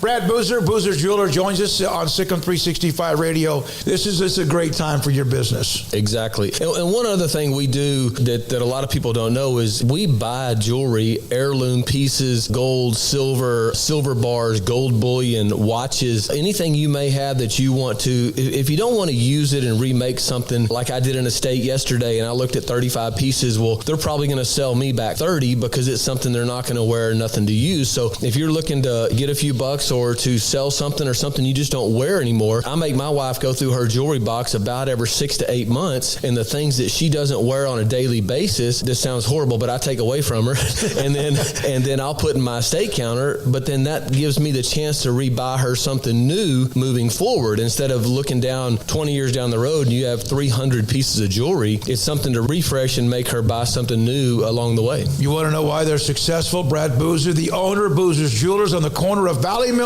and Lake Air in Waco. Riverbend Liquor and Wine, Lakeshore Drive and North 19th Street, right behind the bank, is a hidden gem in Waco. If you're a fan of bourbon, especially local Texas bourbons, that's where you gotta go. Balcones, TX, Devil's River, whatever it is, they've got it. Riverbend Liquor and Wine, plus the best selection of craft beers in Waco, seasonally churned out throughout the year, whether it's spring, summer, fall, or winter. Riverbend Liquor and Wine, best selection of craft beers, a speedy drive-through window, and excellent excellent customer service. Find out more on Instagram or just go by and see them. Lakeshore Drive at North 19th Street behind the bank. Welcome back to Sikkim 365 Radio. Our weekly segment with Baylor Director of Athletics Mack Rhoades is brought to you by Edward Jones Investments Brokers, Tom Albers, Brad Wilson, Ben Erlinson, and Cam Heathcott. Edward Jones, making sense of investing. Sikkim 365 Radio, 365 Sports. Craig Smoak, Paul Catalina, Jack McKenzie, and also, again, Emery Winter run the mothership. We're now joined by Baylor Director of Athletics, Mack Rhoades, on Sikkim 365 Radio. I have I couldn't wait to ask you this question. And I wish Craig was here. He's off for a second, but I need to share this with Paul, with Mack on the show, and our audience. I almost died at the men's tennis tournament last Friday. I was standing there talking to Mack's wife and also with, a member of the athletic staff.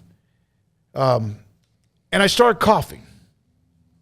Had kind of drank water a little bit too fast. And Kenny Boyd, Mrs. Rhoades, both wanted to help me.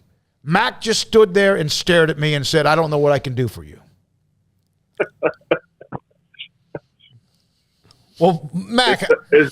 Is there a question in here somewhere? Yeah. Mack, I didn't know we were connected to you yet. Mack, I would just say that, look, I'm not a doctor. I'm not going to, if he all of a sudden needed a tracheotomy, he doesn't want me to do it. No. Same with you. Yeah. I think that maybe that got the team back into a roll because they had lost all the. Let's discuss that. The atmosphere, with all due respect, the atmosphere was incredible. How proud were you of what you saw and also the comeback and what they did? Well, let's go back a step or two because we're not going to leave what you opened with on. I just for the record, I do care about you, but I just knew that the other two people had it covered. So I don't complicate things. All right, so that's good. All right, the tennis match, Sweet 16, Stanford. You mentioned it. What a great atmosphere, man, and a little bit too much drama. No, there was that was just an intense match, and as you mentioned, Stanford came out and won the doubles point, and meaning we had to win 4 of the 6 single matches, and there were a couple we won in dominant fashion, and then there were the others that it could have gone either way, and so just a great comeback by our men's tennis program, and obviously now on their way to the Elite 8 versus number 6 Tennessee this Thursday in Champaign, Illinois. But that match was a lot of fun, and again, great crowd, great atmosphere. Mack, off of tennis and what's going on with kind of what are called non-revenue sports now, but there is talk of fully funding those sports scholarship-wise. What does that look like, and when do you think that would happen if it does happen, where tennis and baseball and softball and all these sports that could get fully funded scholarship-wise? Yeah, that's it's an insightful question, Paul, and I don't think it's been, the priority, the main topic of conversation with the transformation committee, but I could see, that being a byproduct of some of the things that they've talked about. And, there's 5 buckets that the transformation committee is focused on, and one of them is kind of membership requirements, different levels of membership, and that's where I think you'll have some conversation about this possibility, contemplating whether or not equivalency sports you can now offer, full scholarships. Obviously, there's a maximum roster limit to that. So, I think we're, I think we're a year away, being really specific. But no, I think we're probably a year out before, any of that conversation becomes really, just reality. Now, obviously what that means is, a lot more money. And it's going to be, I'm going to just say it out loud here. It's going to be really, really hard on private institutions just because of, what the amount of or the value of a full scholarship. So, how does it, if it, and again, I want to make you really clear. There's no certainty that this will happen. And if it does happen, is it tied to a certain membership level? Is it more, hey, it's permissive? So if you can afford it, you do it. And if you can't, you don't do it, so a lot of different things to think about, but again, a really insightful question, because again, that there's conversation about that very fact. Mack, the other week you mentioned A&T. You wanted to give them congratulations on their national title, and it got me digging into A&T. It's got 40-plus members now signed up. I know now some programs aren't going to begin for another couple of years, but am I right in saying that they are now on the path even more so to becoming an NCAA sport? Is that correct? Yes. There's currently at 41, I think with a 42nd on their way, and now we just need the newly added teams to have 13 on the roster and compete in 6 meets for the sport to meet NCAA championship status. So it's happening, and I think you all know that, but Felicia, Coach Mulkey has she has been a significant force behind the growth of the sport. Not only is she obviously a unbelievable coach, 11 straight national championships, but 7 of those at Baylor. But she has been such a force, such an advocate for the sport, and she'll get on the phone and talk to athletic directors if she needs to. She'll get on the phone and talk to senior women administrators, and so her work, and she would tell you it's not just been her by herself, and that is certainly the truth. But she's been a big part of it in terms of just getting more institutions to sponsor acrobatics and tumbling. So great future for that sport. Mack, do you have to hire somebody now that might be the director of NIL on campus? Oh, that's man, I was hoping we would go a second. I was hoping that I would at least go an hour in my day without talking about name, image, and likeness. But that's not the case.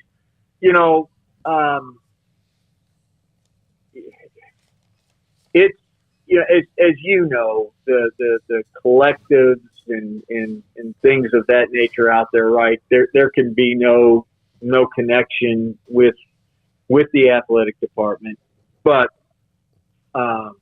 you do have to have a person that has got a pulse on it and what's happening out in the marketplace and just making sure from a compliance standpoint and just making sure we've got the processes in place, the mechanisms in place, that we're doing it the right way, that we're educating our student athletes, that we're able to show and provide opportunities, so to speak, or provide a mechanism for them to see and also seek opportunity. So we have a person that we've got a working group, number one, a name, image, and likeness, working group 2.0. And then we've got a person that leads that. Kevin Gall is doing a great job in leading that and just making sure that we remain on the forefront and that we stay true to our Christian values and the way we just manage all of that. And it's a lot to manage, and I think you all know and understand that. Mack Rhoades, Director of Athletics at Baylor, on Sikkim 365 Radio and 365 Sports. So, Cows, a one-day event at McLean Stadium at the Baylor Club where you're going to have 20 to 30 different programs from around the state of Texas and elsewhere who are going to converge. Is it kind of like a just picking everybody's brain, an opportunity to share information? What is Cows coming up on June the 9th? So, again, CALS is an acronym that stands for Collegiate Athletic Leadership Symposium. It's been an industry professional development conference, held once a year, and it's been around for about a decade, and usually it's held, in the fall, early fall each year, and a gentleman by the name of Will Reese began this program, and Will, first and foremost, is just an unbelievable person. He's been a friend, is a friend. He's also, interestingly enough, is an agent and serves as an agent for primarily in the world of college basketball and represents head coaches and assistant coaches. But he has a love for our industry, and he created this idea of how do we grow people, help them to grow professionally, and so hence CALS, and it's programmed. There's different sessions and panels and different topics that will be discussed. I've been fortunate, blessed to been asked to be on a couple panels in the past. I think I've been probably to 5 or 6 of them. So again, this one day, here at Baylor McLean Stadium, it's a great opportunity for Baylor and for maybe some people to see our campus and be in Waco for maybe the first time. So again, going back to just the discussions, so much of it obviously are leadership topics, and then you do get into some industry specific topics. So we're just glad to be a part of it, and should be a great event. 432, Mack Rhoades with us on Sikkim 365 Radio, 365 Sports. When you look at a program when the year ends, what goes into deciding the future of the program? Does where the facilities stand compared to everybody else come into consideration? The number of scholarships, what is available? Obviously, you have 2 programs that have been successful in the past that are both going to miss the NCAA tournament in baseball and softball. 2 great people who run those programs, but it's been a tough stretch. Yeah, it's a great question, and I don't know how much we've gotten into this in the past, but we're pretty diligent on sport program reviews, and so we take the time at the end of the year, and sometimes it gets delayed a little bit longer than what we would like, but nonetheless we'll sit down with the head coach and the sport program administrator and myself, and we'll talk about the 4 pillars, and we'll review how the sport program is doing within each of those pillars, and for instance, academic achievement. We look at GPAs and GCRs and APRs and progress toward degree and all of those things. Obviously, athletic success is pretty cut and dry, and we really look at 5-year window snapshot of all of this character formation stuff, the spiritual growth stuff.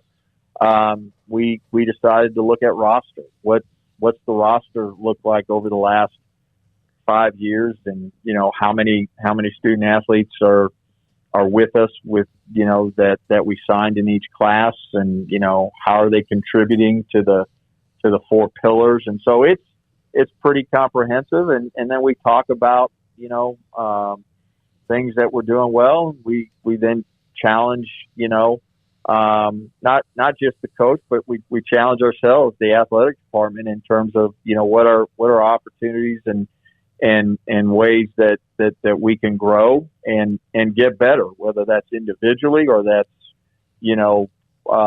units or areas that support the program. So again, really comprehensive.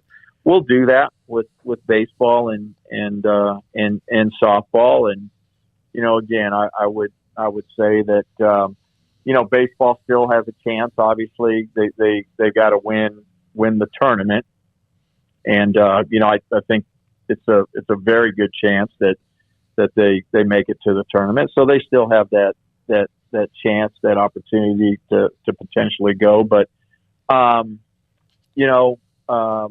would if you talk to both of those head coaches, I would say that they're fighting and scratching and clawing and disappointed that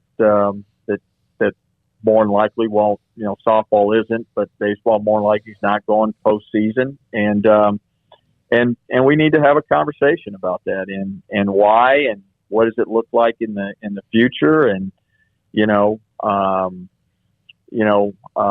how do we improve upon this year, and we will have we'll have that conversation with each of those programs, just like we do with all of them. So that's how we'll handle it, and that's how we have handled it. How much does, and Mack, thank you for the answer, how much does attendance and or donor energy, I know you don't want them making decisions, that's dangerous, but how much does attendance and or those interested in giving to the program come into play? Oh man, it's a really good question.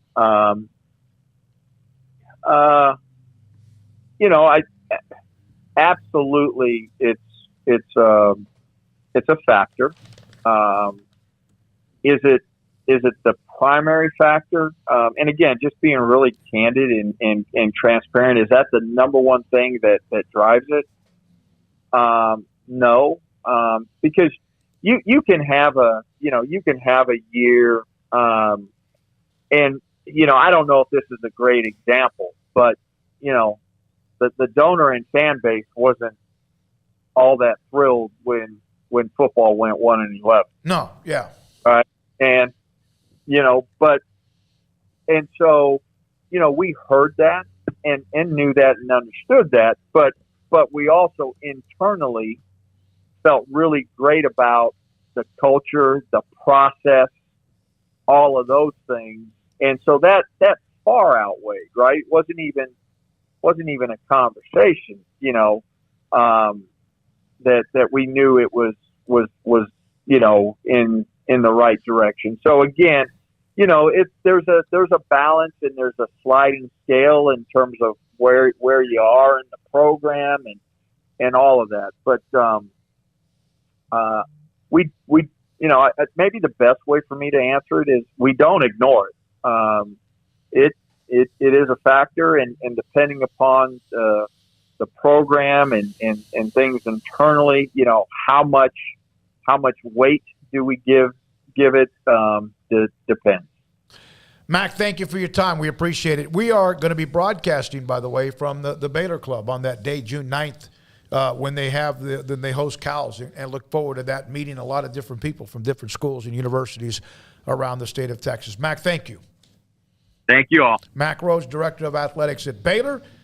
Sikkim 365 Radio and 365 Sports. Baylor baseball right now is just ahead of Kansas. And Kansas is playing Texas this weekend. Baylor, their season basically, they have Oklahoma State at home this weekend. They play Stephen F. Austin, in fact, tonight. They just have to win a game. Yep. But you know what? It's not a guarantee that they will against Oklahoma State. So, yeah, they have to hope that Texas sweeps Kansas if they can't get a win against Oklahoma State, or they just win a game. It's that simple, and they are in the tournament. But they could have done it last weekend and blew a game there at the end. The Oklahoma series, another series that they blew. There's been 3 or 4 of those series that they should have won, and had they not had bullpen meltdowns or whatever, they'd be squarely in and wouldn't even be a conversation right now. But they basically put themselves in this position where they're heading into the final weekend, and they have to get a win, or they have to hope, that Kansas doesn't pick up a couple of games against Texas. They seem to have, to me, an "oh crap, not again" kind of that can be contagious season where you have a big inning. Okay, it's 5-1 all of a sudden, and you're going well, and then you commit an error with 2 outs, and then all of a sudden it's 5-4, and then all of a sudden it's 8-5, and your attitude is, "oh crap, not again." How does this keep happening? Like football, everyone does it. Man, I like Steve Rodriguez, but I just hate that there's just not a lot of – I keep saying this phrase, but there's just not a lot of juice with the program right now. And you look around at the Big 12, and you got Oklahoma State fired up, and Texas Tech's obviously way into it. And Texas isn't as good as they were predicted to be, but they still draw big crowds, and there's an excitement around it. And I just don't get that sense of excitement right now. And it's hard to when you're losing games because your bullpen blows it, or you make an error and then that leads to a multi-run inning that costs you. So it's frustrating, and I know he's very well liked. So it'll be interesting to see what they do here this weekend against Oklahoma State, and then subsequently whatever results are there, their season's over, or they're I don't know. I mean, basically, the season's not going to last much longer. I think we all know that. So, what happens after that, I don't know. I'm certainly not going to wish for anybody's job or anything along those lines, but you do have to be realistic. And yeah, it is going to be a topic of conversation when the season ends. 24-24 as they head to SF. They play home against SFA tonight, and then 3 against Oklahoma State. So getting above 500 before the end of the year. And then, of course, the Big 12 tournament, if they get there, is also on their plate. So we'll see. I have no idea. Somebody asked in the chat about I think both Steve Rodriguez and Glenn Moore are great I has had a great run. Steve Rodriguez has had some nice years. I just think when you look around at all the other programs and what they're doing, there's momentum. There's something happening. There's excitement. There's energy. There's trust. There's a belief that it's in a good place. And I don't pretend to be a softball fanatic or a baseball fanatic for that matter, in particular, in regards to those programs, but just kind of being that outside observer and reading the tea leaves. There's not any of that with either one of them right now. It's just kind of there. And I think baseball, had they won a couple of those series that they should have won, we wouldn't even probably be having this conversation maybe. Like, maybe we still would, but they wouldn't be 500. They wouldn't be needing to win a game in the final weekend to get into the Big 12 tournament. I mean, we got to be the best of 9 teams. You have to be one of the 8 best to get in. And they're in the final weekend, and they have to win a game to get in to be the 8th team. And I just don't think they should ever be in that position where they're skating by like that. And then with softball, they're just kind of there, and it's not anything personal or anything along those lines. I'm not rooting for anybody to be fired or anything like that. It's just my totally neutral perspective on it is that there's just not a lot of juice there right now. And you look around at other programs and in the conference, just alone in the conference, and there is that excitement level, and that's all you want. You just want people to be excited about the product, and I don't get the sense that outside of your hardcores that are going to be there regardless, that there's a lot of excitement for either one right now. Here's one thing we know. For the last 20 years, we do know that women's basketball has been like at an elite level. Football has had their ups and downs, but for the last 10 years, they have been last 12 years, they've been an absolute player with 1-11 and 2-7 in the mix. Men's basketball has been really, really good, and now they're in the elite level. But you could always depend on baseball and softball. They were the ones that always, kind of carried the weight. Mm-hmm. And right now, you're right. There's not something there, and that doesn't mean that they're not the answer. Steve Rodriguez and also Glenn Moore. But at the same time, you're talking about a standard that's been set, and you hope that those two find a way to find it if they're given a chance to come back. It is interesting, the history of baseball at Baylor and how it went from being really, really, like you said, and I think it started off the field. I think it started with people not kind of understanding Steve Smith and his personality, and it started at a luncheon. They had a first pitch luncheon, and Steve Smith got up, and his speech wasn't really a rah-rah speech. He had a really good team coming back. He had a really good team the year before, and his speech was basically to the city of Waco, how dare you not come and watch us? Yeah. And it's kind of like that point, that'll put butts in seats. Yeah. And from that point on, whether it was meant the way it sounded or not, it just started to tick down. And you know who that sounds like? It sounds like the WNBA players complaining at fans. Like, it's your fault you don't come. It's like, no, the product's not that great. Sorry. The Reds owner who said kind of snapped at the fan base. They have 3 wins. They have 3 wins. They just lost the game with a no-hitter. All right. Thanks to Mack Rhoades, and he always, we appreciate him answering the questions. He could also just say no comment. It's a personnel issue, which a lot of times I understand when ADs do that. When we come back, Craig Smoak's Off the Radar, Sikkim 365 Radio, 365 Sports. All right. Dr. Steve Childress at Stonewood Dental. Right now, they do what you hope a dentist office or office building will do. They help specialize in fillings, crowns, sealants, periodontal therapy, root canals. I've had a couple of there. IV sedation, extractions, fluoride, implants, bridges, dentures, partials, treatment of TMU, full mouth restoration, and bioaesthetic dentistry. I have been inside. I've been in a seat. And Dr. Childress has had to take care of my mouth because I didn't take care of it enough over the years. From root canals to just helping figure something out. And, of course, I told you the story that a couple of Fridays ago I had a tooth pulled, and a couple of them now pulled, and I have implants. Although the crowns are coming up, and I'm going to rely on Dr. Childress for that. The implants, thank God for Dr. Scott Warren. Philosophy is simple. Teeth cleanings every 6 months, and you got to stay on that program. You call for an appointment, they'll set you up. Their priority is your comfort. And I'm telling you, that place is packed, but don't go, oh my God. You get in, they will take care of you. They have a massive staff. 11 hygienists, 5 dentists, and an excellent support staff to make sure your experience to get an appointment, at the appointment, and after the appointment is what you want. Absolute class and professionalism. Stonewood Dental in Robinson, Texas. Cars priced right both day and night. Average your car in Texas. Trucks built for you, red, white, and blue.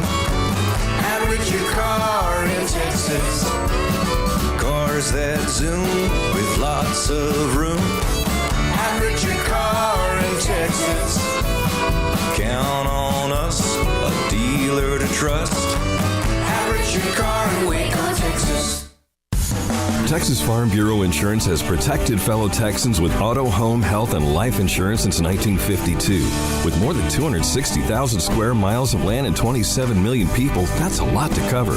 Whether you're wrangling cattle or wrangling kids, we're proud to protect Texans in all Texan ways of life. Stop by and see our agents at one of our 3 McLennan County locations. Coverage and discounts are subject to qualifications and policy terms and may vary by situation.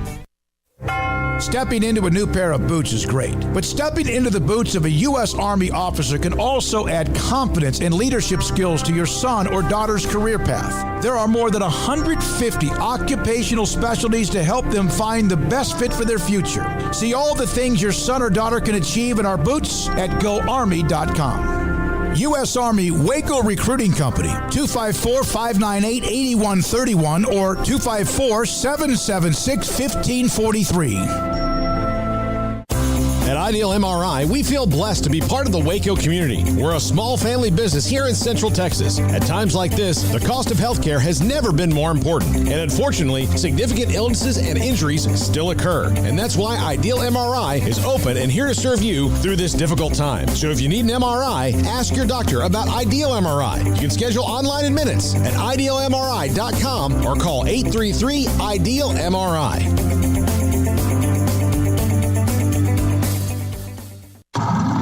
It's plain and simple. Waco Custom Marketplace is the one-stop shop for what you need for tailgating, from charcoal, cold beer, and wine. And of course, customize your order with brisket, tri-tip, sausage, wings, smoked pork tenderloin, country style or pork spare ribs, marinated beef and chicken fajita meat, ground beef and chili, meat, hot dogs, and burgers, buns, seasoning, sauces, chips.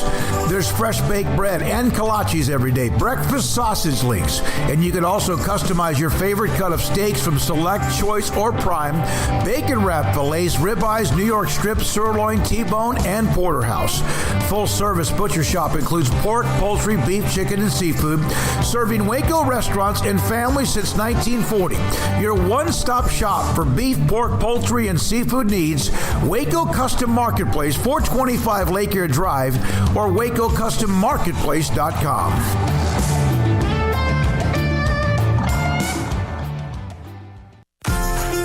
Automatic Chef Canteen is a full-service micro-market vending and office coffee provider with state-of-the-art vending equipment, a wide variety of products, and offering custom-fitted micro-market vending office coffee solutions for your employee break room. You want a full break room solution and a workplace oasis? Well, Automatic Chef Canteen, locally owned and operated for over 50 years in Central Texas, also includes in-house mechanics on call 24/7 for fast, reliable service and maintenance. Automatic Chef Canteen, 6900 Imperial Drive in Waco, or online at automaticchefcanteen.com.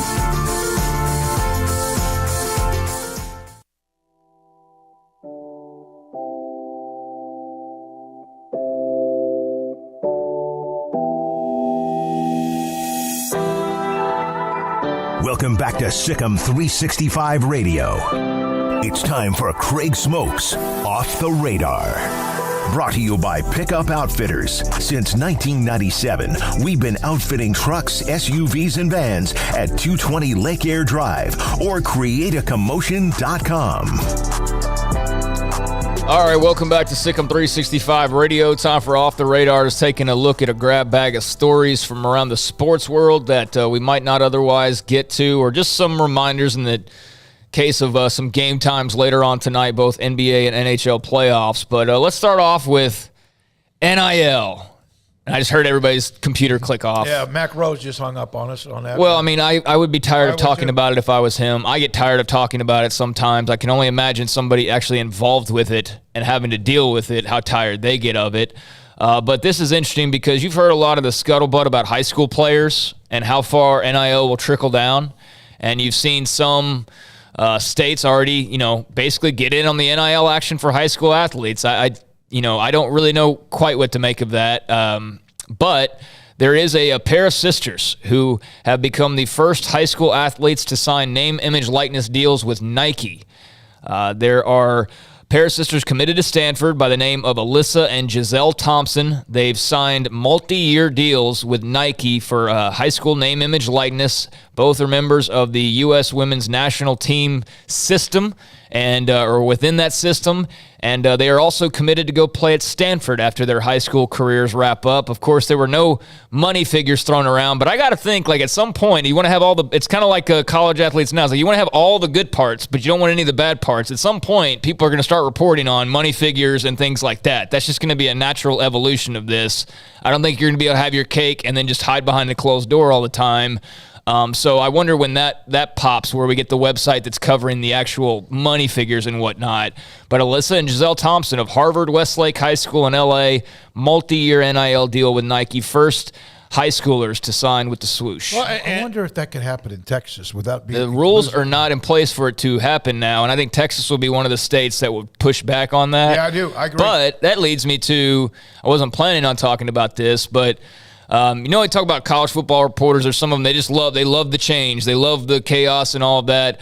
I was seeing, I think it might, and I don't want to be wrong here, so don't quote me, but I want to say it was Andy Staples, and we know he's very pro-NIL and all that. And there's parts of it I agree with him. Like, yeah, it's overdue. It should have been happening already and all of that. I do think there is a wall, though, eventually that you should hit, and it shouldn't just be free reign all over the place. But I want to say it was him. If not him, it was somebody else that mentioned that we're going to probably enter a period now where you're seeing high school kids transferring, moving states, moving schools, but particularly moving states if they are in a state with no NIL for high school athletes. So what are your thoughts on that? High school athletes suddenly going from, let's say, Texas, where you don't have NIL for high schoolers, to California to go play for Harvard Westlake so you can get NIL deals at 17, 18 years old. Well, I mean, look, you can't, I mean, again, it's kind of silly to restrict the income potential of your residents. So eventually, while I think it's silly for anyone to give a high school athlete an NIL deal, no matter how good they are, or maybe potentially marketable, and maybe these two sisters are very marketable for Nike, and they hit a segment of the population that'll work for them. There's a sisters thing with the NIL deals we've noticed. So, yeah, the so kids that are at Miami now. Maybe that's true, but I don't, and I'm not trying to knock high school sports, but I don't find anything particularly impressive about something we all did, right? Like, we all played high school sports. I mean, most people did. Not that it's not impressive, that there's not fantastic athletes and it's not fun, but like, it's something we all did, or were around. So to me, to tell me like, hey, this high school football player is great. Yes, there's a lot of them. Like, you're not knocking me over with being that impressed. Like, get him into the 1%, and then the 1% of the 1%, and then I'll start going, oh wow, that guy's pretty darn good. But I don't understand it, and it's just maybe me, but there's going to be people who do, but there's not going to be that many high school NIL people. Can there be a UIL Austin case? I don't know all the legalese stuff about that. Well, I mean, the UIL being state of Texas. Yeah, it's a government thing, and yep. Good luck with that. And the Texas government, I think that they're pretty staunch in their ways, and I doubt that NIL opening up to high school athletes is something that they would be up for, but maybe I'm wrong on that. I don't know. I don't know every Texas politician who would matter's opinion on NIL for high school athletes. Just let one kid from Highland Park leave and move to California, and then, one of those people from Highland Park will be like, whoa, we didn't win the state championship this year because some kid went to play at De La Salle? Yeah, De La Salle, yeah. So, yeah.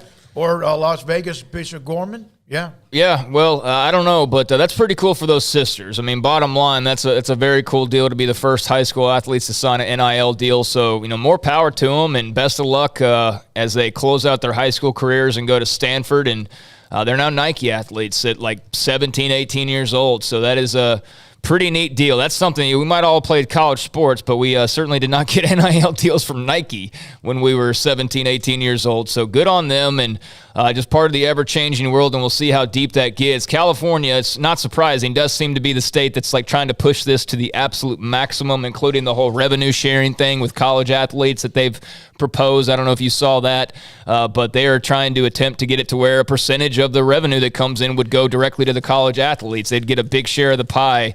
It's got a long way to go before I think it reaches that point, but it's at least out there for debate. Tiger, go ahead. There are certain school districts that have a ton of money, that have a tremendous tax base or whatever, and there's a lot that don't. Bye, DeSoto. I'd say there's more that don't. I'd say 85% don't. Yeah, I can tell you in East Texas, like the NCAA. In East Texas where I grew up, where there's like 120 something programs, and there's very good programs out there. I don't think that the Tyler schools are going to be able to swing NIL deals. Longview probably could do something to some extent. Obviously Highland Park could do something. Austin Westlake. Guess what? The rich get richer. It would be those schools that are already super well off and super extravagant and great that would be able to do this. Sound like someone else? Sound like college football? Yeah, exactly. Well, and then the floodgates would open with there's all and these rules are not just in Texas, but I wonder how soon, because of NIL.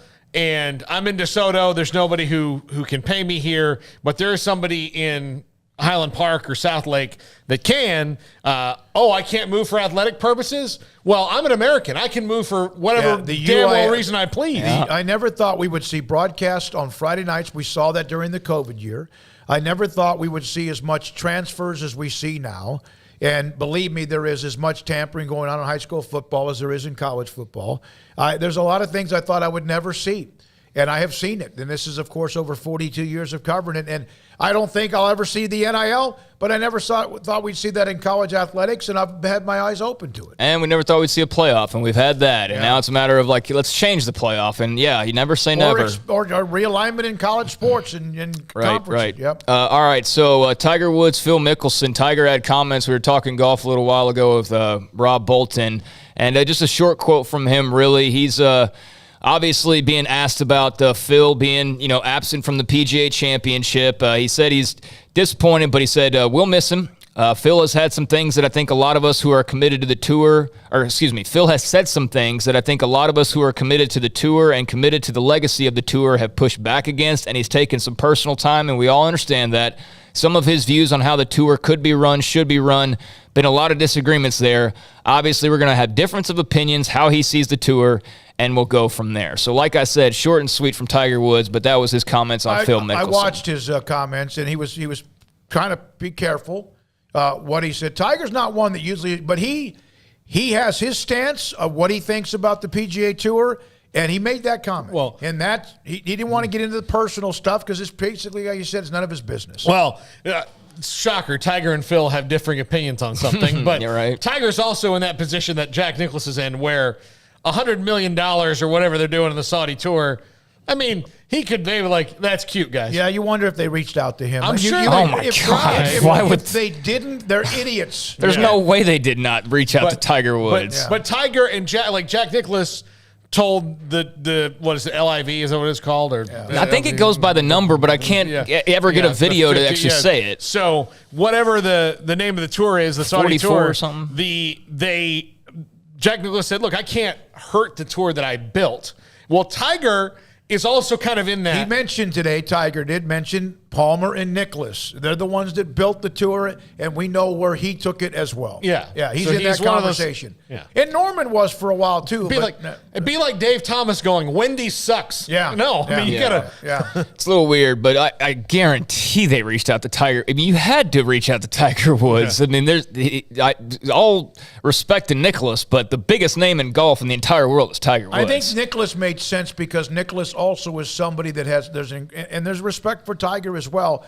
But like if Nicklaus backed it or Tiger backed it, it would be a thing. But they're not going to do that. They're not going to shit on their own tour that they helped build. Excuse me. All right. I didn't say that. Yeah. Did you beat me?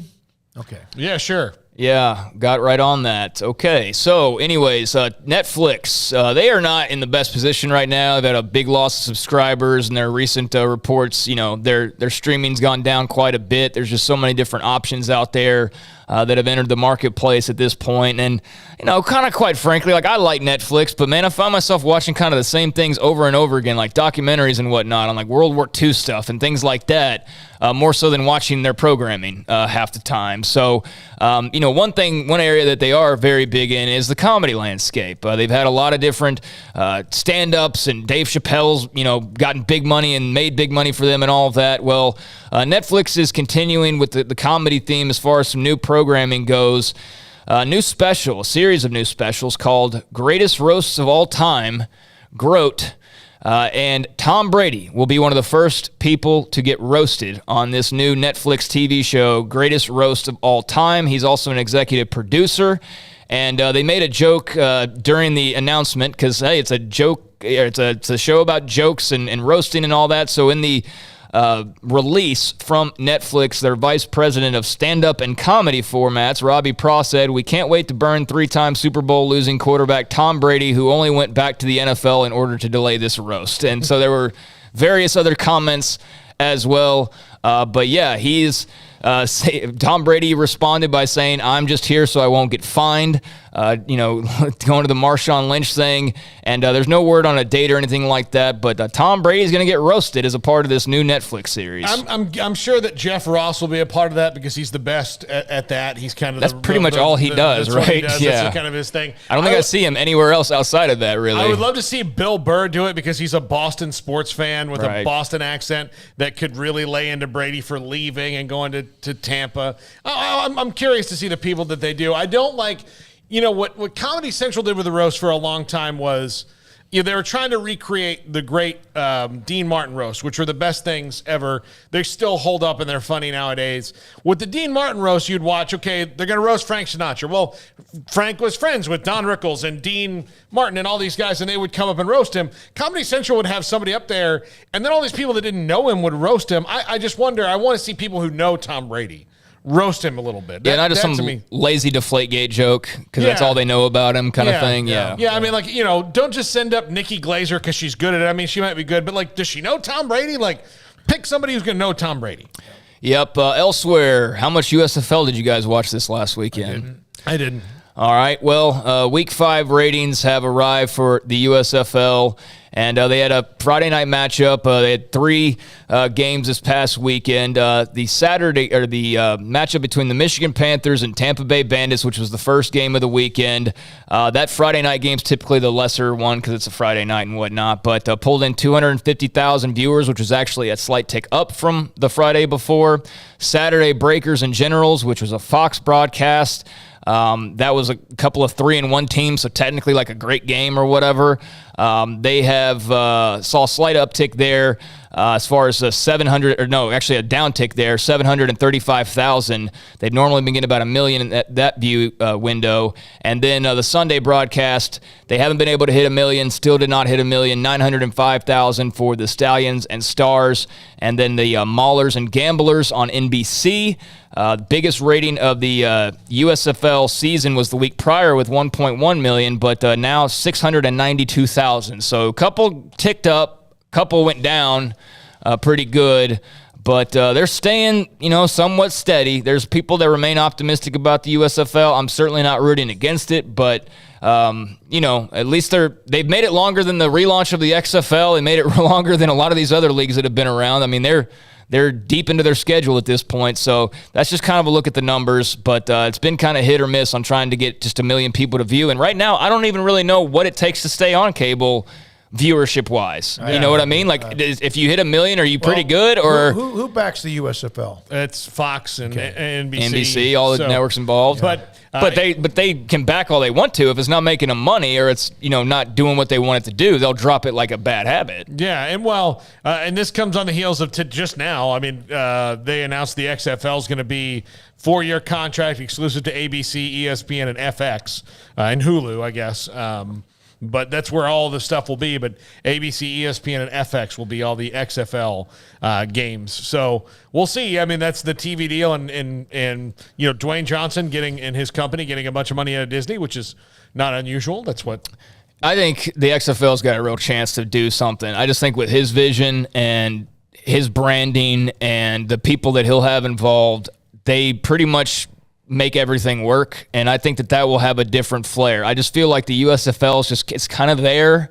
There's not a whole lot of draw you in unless you live in Birmingham, where all the games are played, and you've got a local team as well. But outside of that, it's kind of hard. There's just not a lot of star power, and that's why it'll be interesting to see like some of these guys getting cut in the NFL right now, the De'Aaron Kings and those types of players, if they can pull them in before the XFL does. Because I think that's where the XFL come in. You start saying like De'Aaron King and you start having like almost basic all-star college games, I think that would probably get more people to tune in. But right now, I couldn't tell you a whole lot of like players on, and much less what team they're on and what their record is and all of that. But the ratings are staying somewhat okay for the USFL, so we'll see. They're now about 6 weeks in, and we'll continue to monitor that. All right, a couple playoff notes. Tonight in the NHL, pair of Game 1, second round Eastern Conference, Tampa Bay Lightning at the Florida Panthers. That will be both games actually on TNT now that they're the home of hockey, but that will be Game 1 in Miami, 6 p.m. start time Central Time. Blues at Avalanche in Denver, 8:30. And TNT, that's, of course, a Western Conference matchup to check out there. So a couple of Game 1s, second round action for the NHL later on tonight.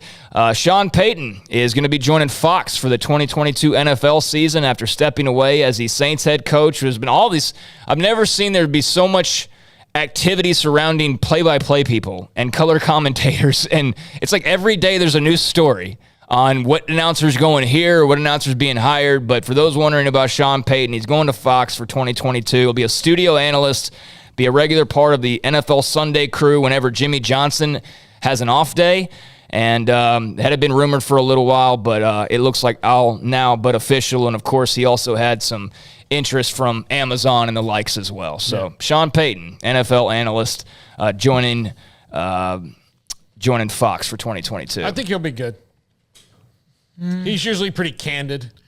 Yeah, he's a coach in waiting from somewhere, so it'd be interesting to watch how he analyzes teams that might have openings that are pretty obvious if coaches don't win. Well, if I was there, I would. Yeah, I don't know, but just interested that he's going to be a part of it now. And then tonight, got Game 1 Eastern Conference Finals. It'll be the Miami Heat playing at home against the Boston Celtics.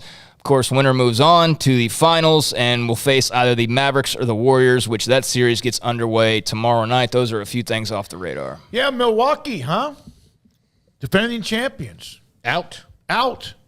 With Giannis. So we'll see what happens with that. And, of course, got their ring, though, last year. The Mavericks open up their series tomorrow against the Warriors in Golden State. Only took 50 years, so.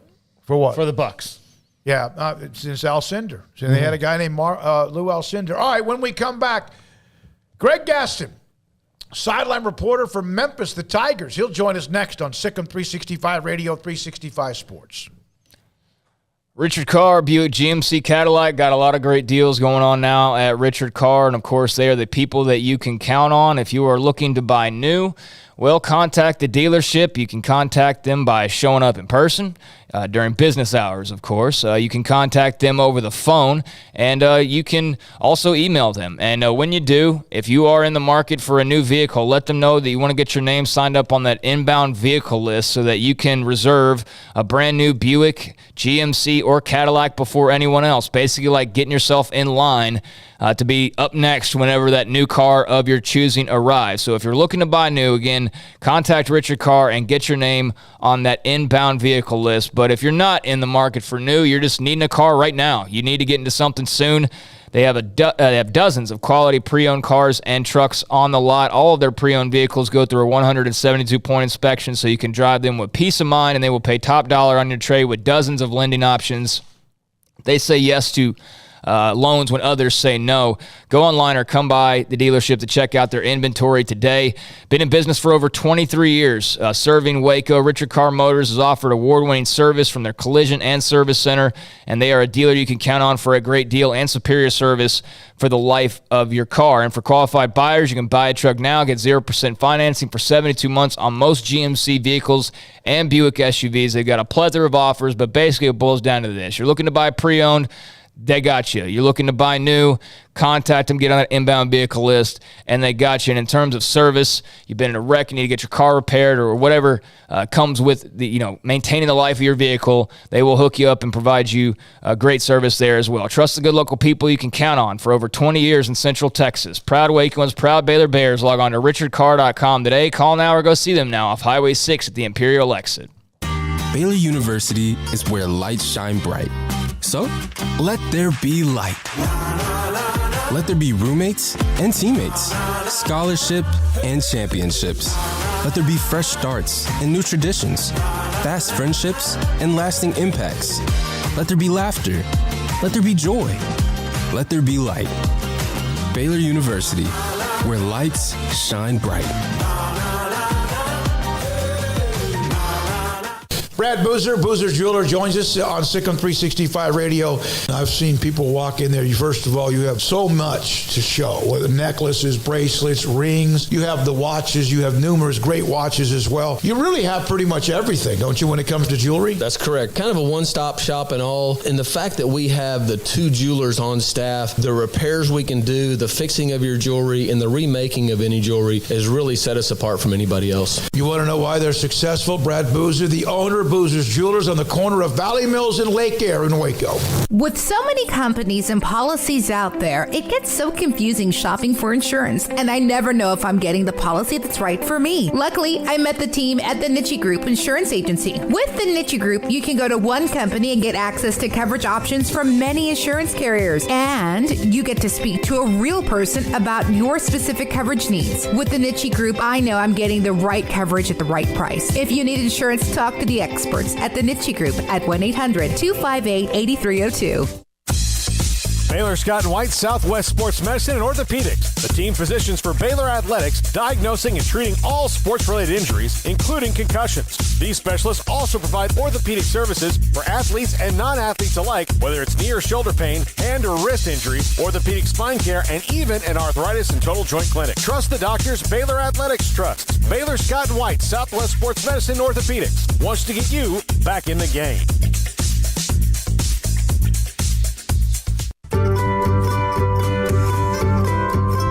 You want to know why Stonewood Dental is so successful? Listen to what happy customers have to say. It's pleasant. It's different than any other dentist's office. I really feel like they care. And it's not that you're here for 2 hours waiting on someone to take care of you. It's quick and easy, and I bring my kids, and my kids love being here too. They really love the treasure box. Staff is really nice and accommodating, real friendly. You feel more like home. It's not sterile looking. Everybody has their own personalized rooms with decorations and decor, and they'll even have a blanket for you when it's cold. I've recommended people to actually come here, and they are patients now. I really love it here. It feels like family. Learn more, stonewood-dental.com.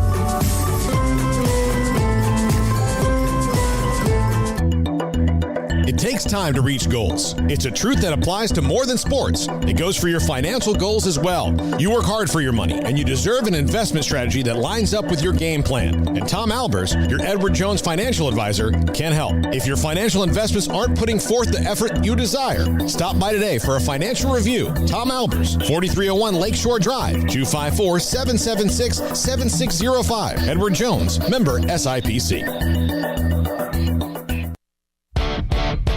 Welcome back to Sikkim 365 Radio. And interesting fake. It worked. It's a touchdown to Ben Sims. Just love the poise of this young quarterback.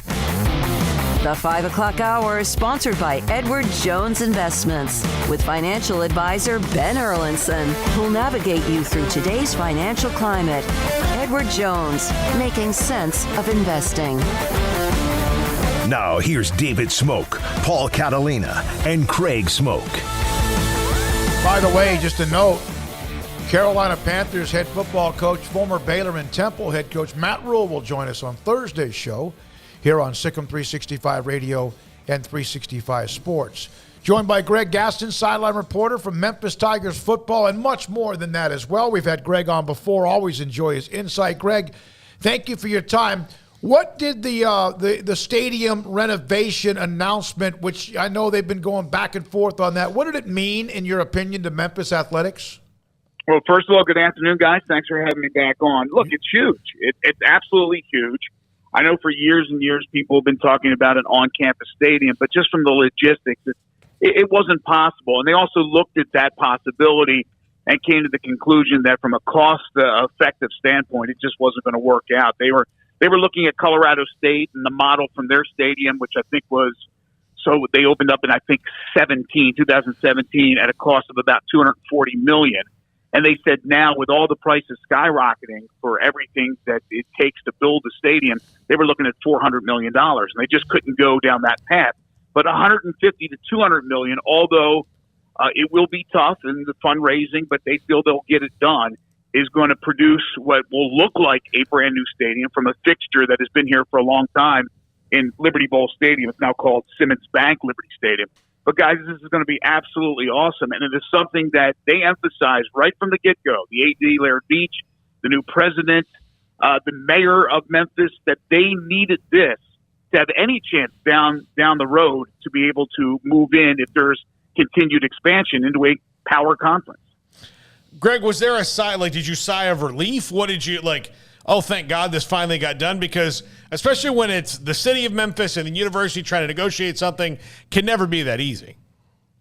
Yeah, no, it was a sigh of relief, but we knew we were going down that road. We knew there was going to be some sort of announcement coming up sometime in the spring or summer.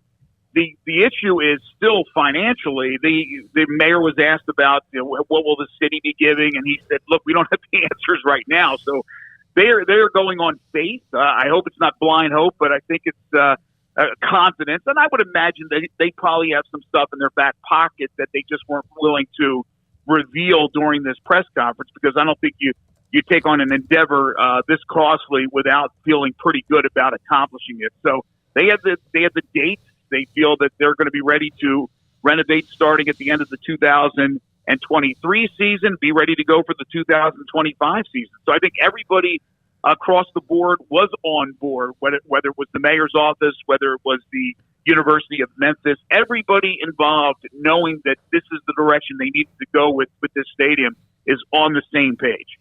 So, Greg, last year, 6-6 for the Tigers, had a lot of close games, and a lot of the games they lost were close games, the exception maybe of what, like, Houston was a little bit of not a beatdown, but that wasn't a one-score type of affair. UCF won by 3 scores. But outside of that, I mean, played pretty close with everybody. Bowl game got canceled in Hawaii. So it's been a little while for Memphis football to have padded up. How was spring football? What was kind of the theme so far this year? Yes, spring football went really, really well, according to everybody I spoke with, and I was there for the spring game, and things looked good. They got some players in from the portal, as everybody does around the country nowadays, that they feel can contribute right away. They like their recruiting class. They now have a quarterback who's got a year under his belt. It was a true freshman last year and put up some huge numbers in Seth Hennigan. But I think if you look back at last year, it was a good season by no stretch of the imagination. Was it a great season? As you alluded to, they lost some real close games down the wire. They got to be able to finish those games. The bowl game was a disaster from the get-go. I mean, going to Hawaii on paper looks great. When you go out there and the game's canceled, I know it was a disappointment. So who knows? But if they won that game, they end up over 500 for the season. But they can't afford to take a drop. They need to continue to push onwards and upwards. And Ryan Silverfield's done a nice job in replacing Mike Norvell. But they need to get back to 8 wins, and I think they have the team to certainly do that. It'll be a competitive conference, and then after this year, bon voyage for Cincinnati, UCF, and Houston. Greg, how much does it still – we've discussed this with you back in the fall of last year when the Big 12 reacted to Texas and Oklahoma in the SEC, and they're going to be a part of the conference maybe for another year, 2 or 3, and the other 4, they're coming. I mean, like you, Brigham Young as well, they're going to be a part of it as early as next summer. How much does that still sting Memphis that they're not a part of it? Oh, it stings, guys. You can't even put a percentage on it, but I guarantee you from every Tiger fan, really every resident in Memphis, knowing where they should be, feeling where they should be, and knowing that they're not there, especially when you have the likes of Ole Miss an hour and change down the road, and you have the SEC that's embedded in our community.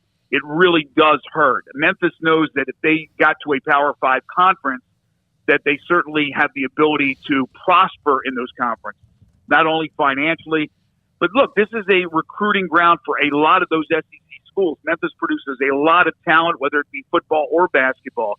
If you're part of the Power 5 conference, there's a lot of guys now that will decide to stay home and play at Memphis because they'll be playing those big-time opponents. They will play in big-time venues, and you just don't have that right now. The American has done a pretty nice job, but let's be honest, it pales in comparison to being part of the Power 5. So it has stung. It has stung for years. The announcement of the 3 from the American Conference, along with BYU going to the Big 12, really hurts. And there's just hope that there will be, and I know you guys talk about it all the time, about that further expansion and the rumors that maybe Memphis and Boise State will eventually be a part of the Big 12. Nobody knows that, and those guys in the power positions during this press conference did not allude to it specifically, the Big 12, but they did talk in generalizations about realignment and future movement in collegiate athletics, and they want to be in position to be able to be valuable to somebody who's looking at them. And they feel now with this $150 to $200 million renovation of the stadium, they have succeeded in every area. Academically, they are much better than where they once were. And everywhere else, they feel really confident that they could help out and be a major positive part of the new conference. Don't kill me for asking this, but weren't they just granted? Were they granted R1 recently, or am I behind the curve there? No, you're absolutely right. So they move into that position now. They have a new president, Dr. Bill Hargrave, who takes over from Dr. David Rudd. And Bill Hargrave comes from Auburn, so he knows what it's all about. He knows the importance of athletics, but he also put a big emphasis on the academics, which should be first and foremost. And they are now in that better position. So from an academic standpoint, they are in the best position they've ever been in. Greg, was there, I mean, if you look at what UCF and Houston in particular did when the Big 12 did their kind of phony, we're going to think about expansion thing, several years ago, which was just a total farce that Texas and Oklahoma put the kibosh on, UCF and Houston particularly said, okay, well, what do we have to do institutionally to where if this is ever real, we can go do it? Memphis obviously didn't do that until now. Why didn't they do that then? It was just an institutional thing of we don't need to do this because they're never going to take us anyway? What was the reasoning for not looking forward at least a few years ago? No, I don't think it was that they doubted that this was a possibility. I just don't think they were in position at that point financially to do anything from a new stadium to even this type of overhaul of the stadium. They just weren't in that position. Academically, they weren't in the position that they are in now that we just talked about. So I just think it came down to where they felt pretty good about themselves as being an attractive school for possible expansion in the Big 12. And I don't think they looked at it like we're out of the mix here. But when the report came out and it was 12 finalists or whatever we heard, which was just ludicrous, that Memphis was not even on that list, I think a bolt of reality struck that, wow, we are behind the eight ball and we need to do something because for the future, we really have to put ourselves in position to be a part of that Power 5 structure the way things are going. So, Greg, there were a number of players that entered the transfer portal back in January. A lot of those guys still have not found a spot based on what I was reading a while ago. I know like Grant Gunnell, he wasn't long in the portal. He ends up at North Texas, and not surprising with what Seth Hennigan did there at quarterback. But what's kind of the feel at Memphis for the transfer portal? Is it as nerve-wracking and yet exciting as it is for most others? How do you kind of view it, and how does the fan base view it? Well, I can tell you, I view it a little bit differently than the coaches do. And Ryan Silverfield knows that it keeps them up at night because now as a head coach, there's a whole new area, right? You have to recruit. You have to recruit high school. You have to recruit junior college. But now you have to look at the portal and you have to improve because teams use that now as a form of free agency. So as fans, I know that people around Memphis, and certainly I would imagine around the country, feel the same way, that you have to take that step and go out there and find players wherever you can to better yourself. And when you have players who have already proven themselves that are in the portal, it's a lot easier than getting the unknown commodity coming from high school and maybe even to a certain extent junior college. You're getting guys that have been there and have done that. So you can instantly make yourself a better team. You need a quarterback, go to the portal, find a quarterback. You need a linebacker, middle linebacker, go to the portal and find a middle linebacker. It's just a whole different world. Greg, we appreciate it, man. The insight as well. I know that the stadium news is great. How long have you lived in Memphis? I've been here. I moved here in 1995, so I've been here now 27 years. Okay, so I like to do this because sometimes people just think, oh, that's the city, this is that. I tend myself, I've always thought I like Memphis. Everyone has their pros and cons on cities. Sell Memphis right now, if you wouldn't mind. Well, let me put it to you this way. I'm a Northeast guy. I'm from Atlantic City, New Jersey. People probably can hear my accent.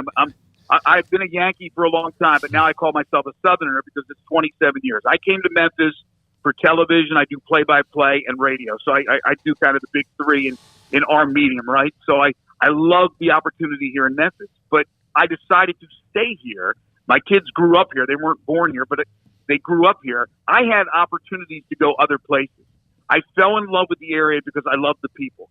There is nothing like the people in Memphis, the people in the South. It's just a different world from the rat race of the Northeast. And what I look at Memphis as is a small, big city, if you will. You have all the amenities that all the major cities have. Maybe not as much as you would in New York, Chicago, LA, understandably, right? But you have all the things that you need to really enjoy life to its fullest, and the people just bring it over the top. Thank you, man. We appreciate it. I hope we'll be in touch and having more conversations with you about the future. Anytime, guys. Take care. That's Greg Gaston, Memphis sideline reporter. Also, as he mentioned, very much entrenched in doing a lot of things with Memphis Tigers football and athletics as well. I mean, he didn't mention the biggest selling point of Memphis, Tennessee. Is Elvis. No. I was born there. FedEx. That's where I was born. DHL. So here's the deal. Who am I missing? Me. I mean, like, people should flock there. The Grizzlies. Because that's where I was born. Jay Morant. Ja Morant. The old showboats Yeah. from the USFL, right? Again, there one day on that whatever hospital it was, I don't know. Penny Hardaway. They'll say Paul Catalina was born here, and then you'll know. 3-6 Mafia. John Calipari. He's not there anymore. No, Not I making don't free count throws. now. Yeah. All right, when we come back, it's going to be John McClain, Hall of Fame columnist, covers the NFL, but also many things. He's going to be inducted this Saturday into the Texas Sports Hall of Fame media wing as well. We've got a half hour to go. Also, Paul Catalina's top 5 will be a part of the end of this show. Looks like Cowboys signed Jalen Tolbert and Sam Williams, so a couple of their draft picks now inked up. Yeah. And it's kind of like you're almost not slotted like baseball's draft or whatever, but very close. Still waiting on JT Woods and Tyquan Thornton to sign their contracts. Those are the only two. Can't write the article until they do. No, just waiting for it to go. But, yeah, I need those two to get those negotiations finished so we can get that published. All right, we will be back. Again, John McClain, Hall of Fame writer, columnist, next on Sikkim 365 Radio, 365 Sports. The Memorial Day sales event is here at Allen Samuels in Waco. The new 2022 Impressive Wagoneer Series 2 and 3 have 2.9% for 72 months and $3,000 in bonus cash. That's right, and $3,000 bonus cash. This great incentive on the new 2022 Wagoneer is for a limited time only at Allen Samuels in Waco. First responders get $500 extra cash. Come shop the huge new car and truck inventory today. Let Camille Johnson Realtors guide you seamlessly through the process of buying your dream home or selling your current one. Commercial, farm and ranch, or residential, Camille Johnson Realtors can smoothly and successfully lead you through any transaction. With a team of 28 experienced agents who are excited about serving you, Camille Johnson Realtors services the entire greater Waco area. If you're in the market to buy or sell, contact Camille Johnson Realtors, 104 Midway Center in Woodway, or find them online at www.camillejohnson.com. Camille Johnson Realtors, elegant, charming, warm. Welcome home. Don Humidor, your home with a 48-foot walk-in humidor with the elite cigar brands from around the world, including the #1 cigar of the year, Aging Room Cuatro Nicaragua. Plus, they have the great brands like Macanudo and Artur Fuente, Rocky Patel, Aston, and so much more. CBD, great for sore muscles, aches and pains, sleep, Vita Dreams, and anxiety, mild depression, general health and wellness. Their staff very knowledgeable on the subject. If anyone is curious about CBD, ask Carol and Ashley. Don Humidor in the Townwood Shopping Center off Valley Mills in Waco. The secret to living your best life is pizza, obviously. Golden crust made from scratch, 3 fresh signature cheeses, and the toppings, crispy Old World pepperoni, savory Italian sausage, bacon. That's called a dream team. Find everything you need to live your best life and more at Marco's Pizza. Owner Bob Mack has been delivering pizza since 2001 and is the proud owner of 4 locations in Waco, Belmead, China Spring, Woodway, and soon to be open in Robinson. Marco's. Pizza lovers get it.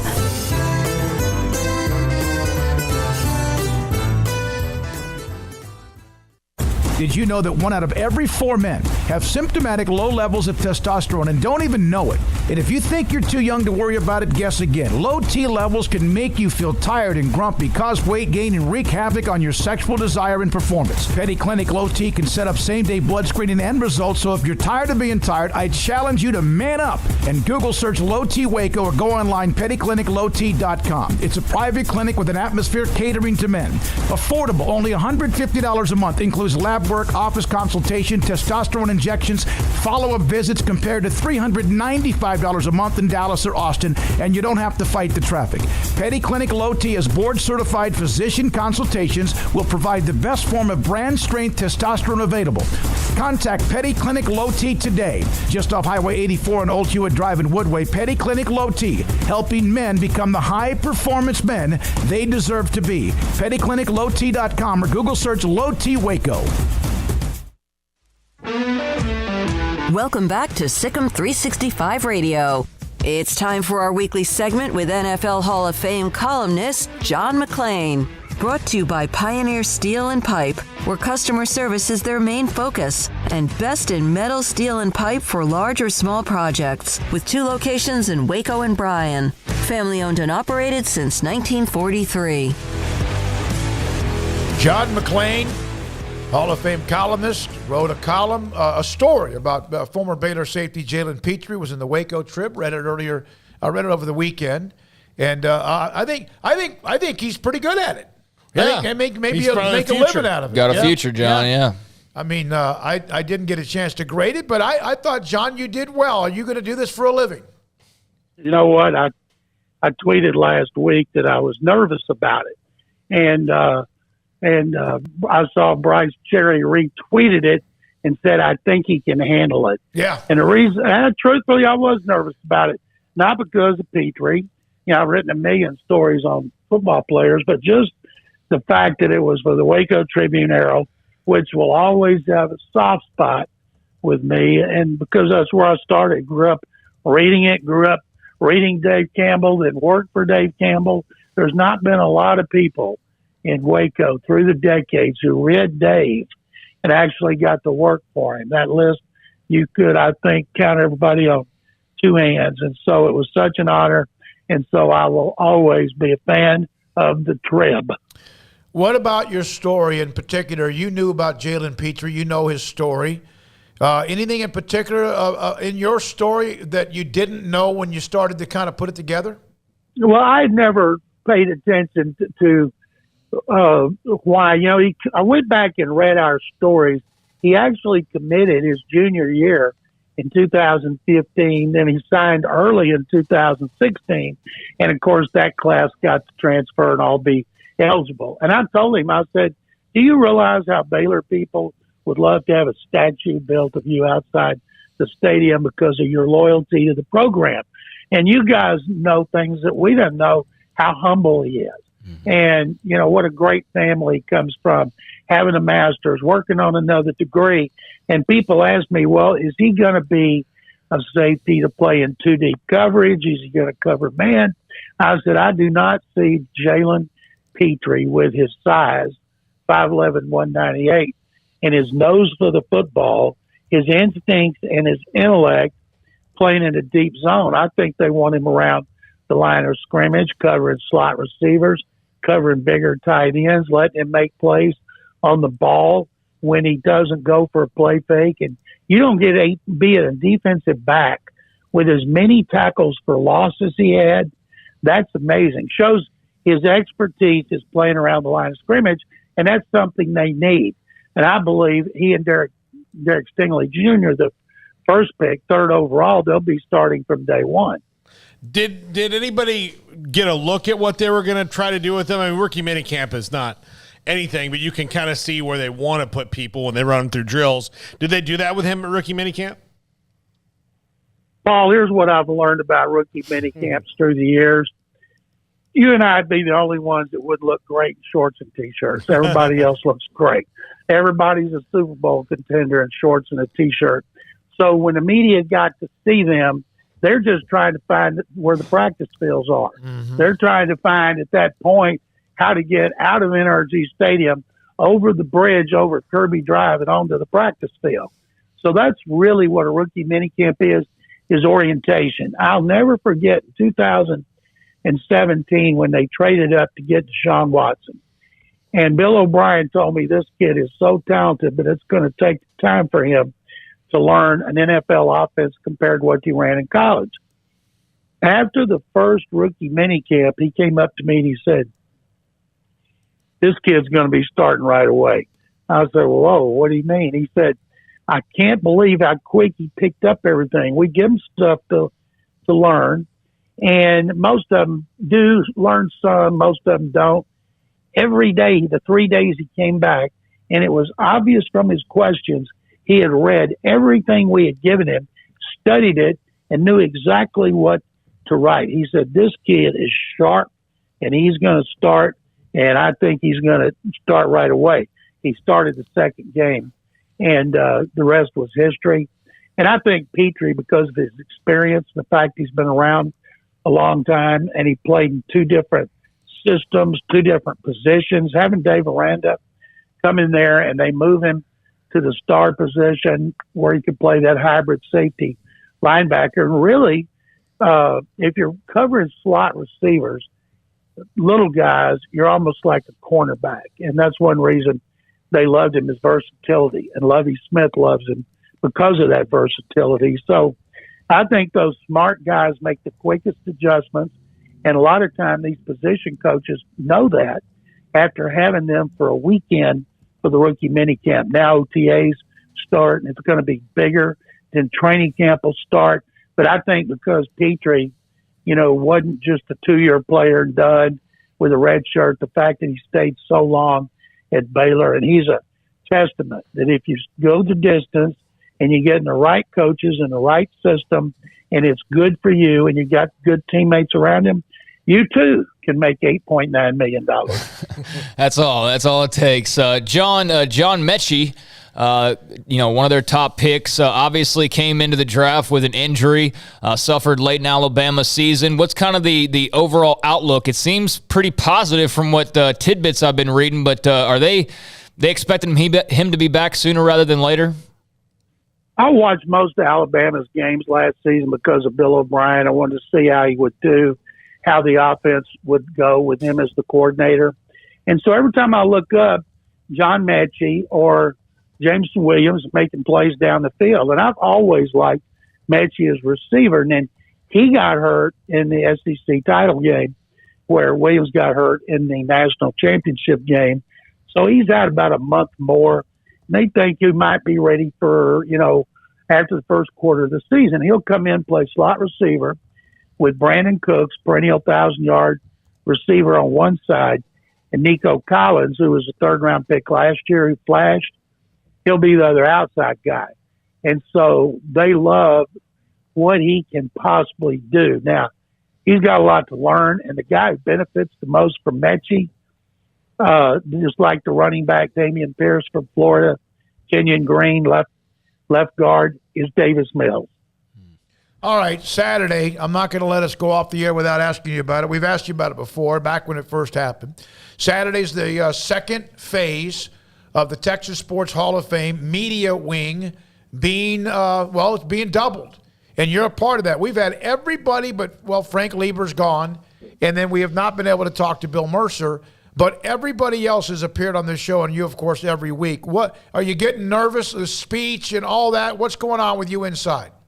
First of all, I am nervous. I got butterflies. I'm worried about getting too choked up when I bring up about my mom and dad and how much I wish they would be there, could be there. And there's going to be people I've known back to Crestview Elementary. Bill Goss, one of the greatest baseball players in Baylor history. Bill and I have been friends since 3rd grade, Astro fans since the first game in '62. And a lot of people are coming up from Houston, and it's going to be a great event. And I say this in all truthfulness. When we put the first class in, and the writers were Dave Campbell, Mickey Herskowitz, Blackie Sheridan, Dan Jenkins, I know I do not belong in a group with them. I voted for them, and I know what's that like. And our intention was never to have a second class of media in the Hall of Fame, but they are, and I'm honored. It's a privilege, but I will never, ever think that I belong in that same group with those 4 I just mentioned, not to mention Kern Tips, Vern Lundquist, Jack Dale, and the late, great Frank Fallon. Well, John, does it kind of bring back memories to you, the story in the Trib Sunday, and now this coming back to Waco to be inducted? Well, Bryce Cherry's interviewing me tonight. He's writing a column on me in the Trib one day this week. So, yeah, everything. I was telling a friend today all the trouble I used to get into at Richville High School. And I was supposed to graduate in 70, and I was such a moron. I didn't graduate till 71, and I was a tough person for the students. They probably see this and say, boy, I remember the John McClain I used to have. Funny, they got the same name, because there's no way they could think that guy is going into the Texas Sports Hall of Fame Saturday night. You earned it, man. Well, we can't wait to see you. Thank you guys very much. And sick 'em. It's John McClain, Hall of Fame columnist, Pro Football Hall of Fame, and now will be soon a part of the Texas Sports Hall of Fame. I like every NFL writer we have on, just like when it comes to OTAs, and they're all just like, there's nothing to see there. Yeah, the only question I said, no, there's not. But, like, you can sometimes tell what they like. All right, go, they're lining them up here. I wonder if that holds. Yeah. But, the thing that was interesting to me about the Cowboys was they were lining Jake Ferguson up at fullback a lot. Mm-hmm. Okay, well, all right. Well, that what's happens when they're, in pads. But that's just a note for later on. Other than that, because I've been to the rookie minicamp, I remember watching when Eddie Lackey and Jordan Iver were both of the Cowboys that went up there. Oh, man.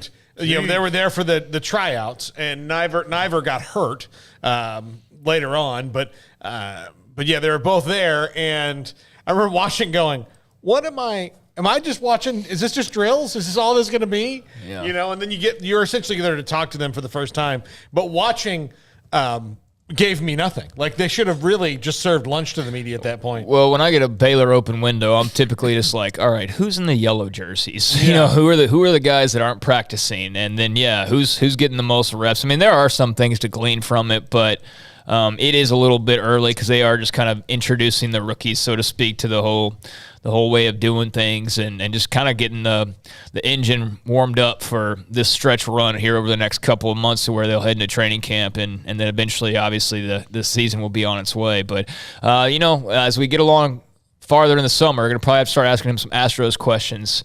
And they had a nice little win streak up until here recently. Jake Odorizzi got hurt, but they've been playing some good baseball. So we'll get into some Astros with John, I'm sure, at some point. And tonight, one thing I did not mention in Off the Radar, draft lotteries tonight. Yeah, it is. NBA draft lottery is later on this evening or here in just a little while. So that'll be another thing to watch. I had a question on the chat room about why is Jimmy Walker not playing in the PGA Championship?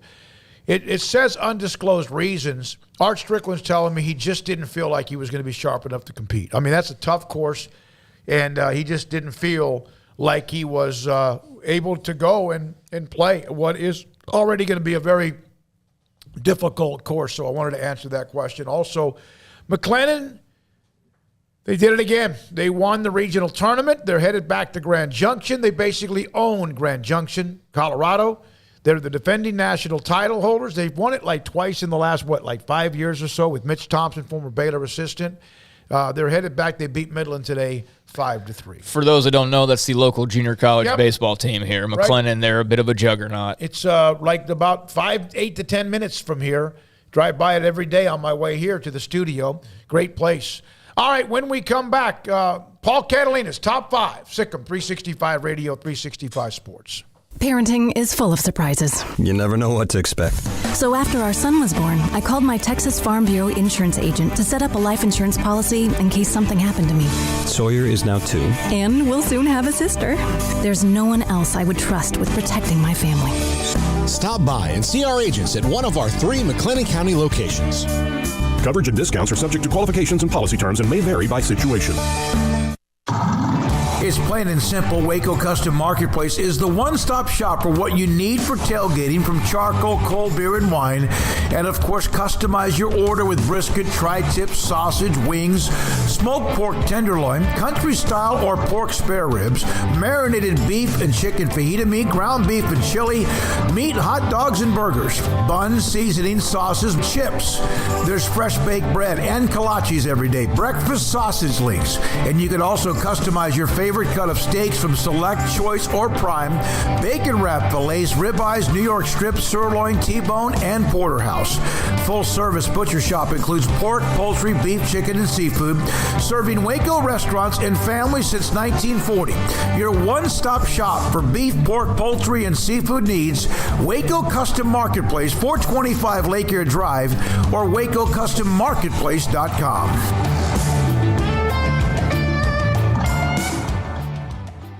From the first workout to the last practice, sports is an incredible challenge.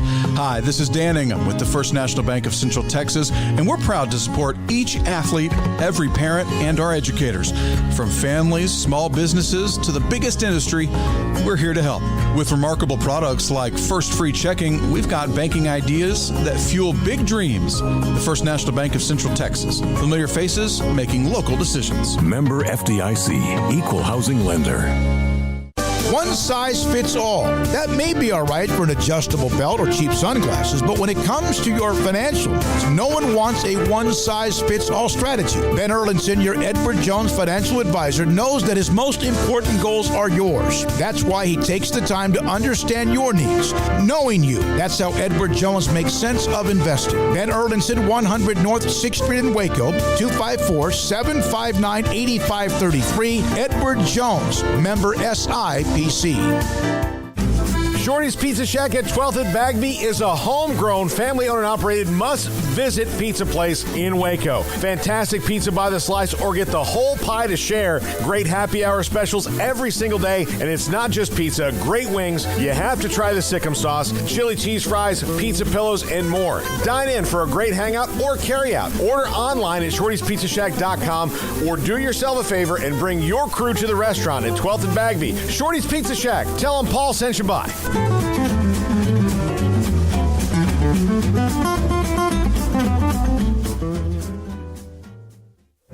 Stepping into the boots of a U.S. Army officer can add confidence and leadership skills to your son or daughter's career path. See all the things they can achieve in our boots at GoArmy.com. U.S. Army Waco Recruiting Company, 254-598-8131 or 254-776-1543. This is Paul Catalina's Top 5 at 5:55. All right, since we've talked about Portal Kings and who are the best ones, top 5 Portal Kings for 2022. Let's name this the Portal Potties. Yeah. And then tomorrow will be the surprising ones. So we have 5 that are kind of obvious, but Kings that have already made their decisions? No, I mean, like, these are the coaches that are dominating the portal. Okay. Like, and I say that because Lane Kiffin proclaimed himself the Portal King, but really there are some other guys that I think might be a little bit better than him at that.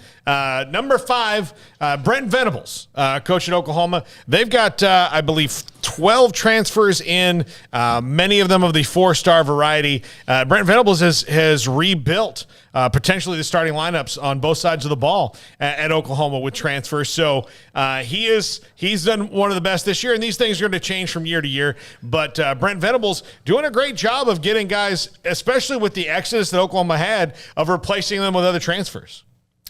He's been very busy, that's for sure. I mean, he had a lot to clean up when he first arrived there with all the mass exodus following Riley's departure. I noticed, to Oklahoma's credit, they kind of, I don't want to call it Dave Aranda's thing, but the whole person over player. Yep. Venables and company have like a program or something along those lines. It's SOUL. I forget what exactly it stands for, but they showed them today with some of the players with kids. They're in Florida, aren't they? Yeah, I think so. They flew down to Florida or somewhere on a kind of 24 people or so, players and coaches to kind of just do one of those retreat type things. Yeah, but I want to say that they did something for the kids there. I don't know if it was like a sponsorship of a part. It was something. I just caught it in passing, but yeah, it's called SOUL, and I think that's great. I think it's great whenever you can expand outside of just a football player. So I'm glad that they're doing that. I think that'll pay them good dividends. But yeah, I mean, I'm very, very curious how this works out. He's been waiting so long for the right opportunity. He can't be more ready than he is right now for this job, and he knows what it takes and what that job entails. So I'm fascinated to see them play this season. By the way, SOUL, Michigan's a 4-man team. Josh Norman, Curtis Lofton, Caleb Kelly. And also former Kansas State standout Ryan Young are a part of that SOUL mission in Norman, Oklahoma. Curtis Lofton was an absolute badass. I mean, he was. Norman was a part of the national championship team. Wasn't he the one that they ran the jet sweep with early, back before you actually saw that much during 2000? I believe. I think that's the kid. Let's wait. We don't talk about that year here. We don't talk about it. Oh, that's right. We don't talk about it. You can talk about it that way, to that side of the desk. All right. But to this side of the desk, I'm going to look up 13-2. The SOUL thing is part of their player development, and I think that player development side is something that really every program should hopefully be heavily involved in. But yeah, I'm excited for Venables. That was before text messages, but I think all of the voicemails between my friends and I on that game were WTF is happening right now. what is going on. Mm-hmm. It was ridiculous. I didn't have a cell phone then. It's just a think. game. Yeah, not to me. No, not that one. That was when I was student. Number 4 of 2022 Portal Kings, Brian Kelly. LSU is going to have a feast or famine year. They've got 15 kids in the portal, which is the same number as Ole Miss. And if they're going to be good, it's going to be because of these guys in the portal. Their roster was decimated. Brian Kelly's done a good job of getting volume in there and a lot of quality, some quality in that volume. I mean, who knows? I mean, the star rankings, whatever, and it appears like some in-demand players, but they're going to be a lot like USC. They could be really good this year, but can he put it all together in a year? I think that's probably the toughest thing to do. Yeah, I don't know about them winning big right away because, like you said, there's so much to have to replace and so much change. But, I mean, Brian Kelly's a damn good coach. I mean, everybody can say what they want to about him. I know he's not the most popular in certain places maybe, and sure, he doesn't, need to be dancing necessarily with high school recruit when the best look. But then again, a lot of people loved it and enjoyed it, so to each their own. But, yeah, they've hit the portal heavy. That's not surprising with the changeover, and I'm just curious, how long it takes before you start to see the signs that, like, he's got his claws in and they're heading in a certain direction, because I do think it's going to take a little bit. Yeah, absolutely. Number 3, and this guy is the self-proclaimed Portal King, Lane Kiffin. Lane Kiffin, to his credit, I mean, he's kind of, put a quarter on this, but he doesn't, and we'll see about Jackson Dart, but he doesn't have a lot of wasted time in the portal. He gets guys and they're going to come in and contribute. He has not done the thing of let's see what can happen with this kid too much, which I would have thought would have maybe been his, because he is so kind of out there on the fringe when it comes to the way he thinks about things, taking chances on guys. No, they're guys that are going to come in and they're going to play and he's going to use them. He's not going to be one of those guys who brings in a transfer or JUCO guy that's not going to play for him. Yeah, I mean, they basically redesigned the team. You wondered what they're going to look like post-Mack Corral, and, I know that there's discussion about the quarterback spot or whatever, but, yeah, I mean, they've definitely helped me out being a part of the Earl Campbell Award. I mean, they've added 3 Texas players in the last, 5 weeks with Zach Evans and Ulysses Bentley and then Jalen Robinson. And Ole Miss doesn't normally have offensive players from Texas all that often, but this year I'm going to have to check their box score every week to see what those guys did. They're going to have a lot of representation, which is great. But yeah, they've been all over the place. And Dart will be interesting. Altmaier, how does he fit into the picture as well? I'm curious to see how that goes. But yeah, I mean, there's a lot of reason to be excited. I mean, after last year's a disappointing end, obviously, and then you lose Mack Corral and you lose other guys, but the portal will 180 you real quick if you land the right guys, and they have. Baylor didn't bring in a lot, but the ones they brought in, especially Siaka Ika, who am I missing? Obviously, Drew Estrada was key in certain moments as far as making big catches. Grant Miller and Jacob Gall on the offensive line helped transform that. And we'll see with Josh White this year at linebacker. He's probably going to be a starter at linebacker, or at some point will be a starter at linebacker. So we'll see if he can continue that trend. But yeah, I was looking back at their transfers, and they had some previous to that. Last year, I think there was more of a focus because those guys made so much of an impact. So yeah, I mean, if you hit on the right ones, you don't have to have a lot. You just have to have the ones that fit the missing pieces. And if you can do that, then you're good to go. Yeah. Number 2, and this is a guy who's probably he is the least number on this list. Just 5 transfers, but 4 4-stars and a 5-star. Yeah. Including the biggest rival in the conference right now as far as supremacy goes, taking Georgia's receptions leader off their roster and onto his, is Nick Saban. He's not going to need to really go in the portal for a lot of volume. He'll have to go for, a couple guys who maybe left early or retired or didn't work out. But when he goes in, he's going to get quality. So he can go, oh, this is the best guy from Georgia Tech. He's in there. Oh, yeah, he can come up to Alabama and Jahmyr Gibbs. I mean, that's just what he can do. And his is quality over quantity, and that's just what he can do. I mean, Lane Kiffin can say all he wants. Nick Saban is probably going to bat at least 800 on these. 4 of these 5 guys will contribute and will be good. Yeah, I mean, they lost a ton, too. Yeah. I mean, they definitely haven't made up for every single spot that they lost. Because they had a boatload of guys who have all transferred. But, yeah, I mean, that's going to be a good pickup. Jahmyr Gibbs, you would think. And he certainly is going to have a lot more of a different experience in college football this year versus what Georgia Tech's been dealing with. Georgia Tech's got a hellacious schedule this year, by the way. But, yeah, they've been very active. Jermaine Burton was another big-time pickup from them to be able to get him from Georgia. So, yeah, I mean, they don't have to do a lot, obviously, because they are so loaded. But what they do gets always going to be, like, basically signing day for them with 4 and 5 stars. Yeah.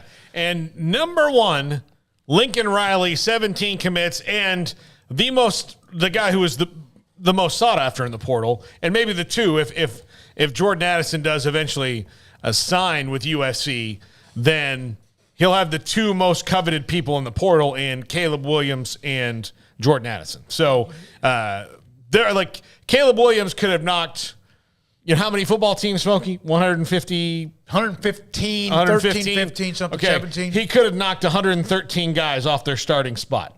Really? Wait a minute. You think that many? Yes. I think, well, okay, maybe not Stetson Bennett since, Yeah, you mess with him. Yeah, we're fine. Yeah, maybe not Stetson Bennett. So 112.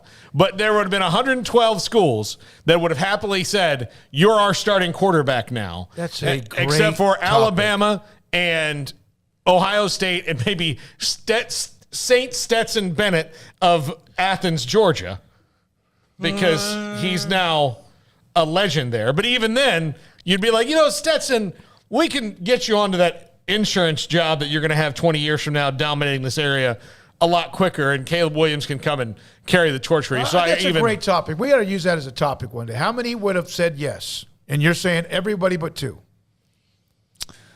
I'm looking at top quarterbacks. Bryce Young, obviously, is not taking that spot. Yeah. It would have been funny if he had transferred to South Carolina. Yeah. mess with Spencer Rattler. Yeah. But, yeah, not at Ohio State. I mean, there's some really, there's good quarterbacks. But, yeah, I don't think you're not taking Caleb Williams over him. Yeah, I mean, I just, I say that, and I don't think it's that much of hyperbole. No. I mean, even the top transfers who landed places like Dylan Gabriel and Keaton Slovis, you take him over all those guys, obviously. So, yeah, I think there's probably a couple that he would actually Stroud and Young for starters, and then maybe if somebody wants to chip in elsewhere. But, yeah, if Caleb Williams came knocking, you're going to take him. But that was a huge coup for Riley. I mean, the Jordan Addison thing, I just want to see where he's going now. Like, it feels like months, even though it's been just a few weeks, but it is apparently winding down. Texas feels good about their chances. USC feels good about their chances. Who the heck really knows? But we'll probably know something in the next few days, I would think. But, yeah, I mean, Riley has remade that roster through the portal for sure. Yeah. All right. Thanks, Paul. Very good stuff. College football related as always. Emory Winter doing his thing. I will not be here tomorrow. I've got the Academic All-Stars Banquet. Paul's going to be there as well to honor 20 amazing student-athletes. That's tomorrow, so I'll be out most of the day. And then back Thursday, we've got a loaded show, and then we'll have good stuff for tomorrow and Friday. Paul, Catalina, Craig Smoak. Thanks to Jack McKenzie as well. Thanks to our great sponsors, those of you in the chat, a bunch of you. And then, of course, the text messages. Sikkim 365 Radio, I'm David Smoak. Good night.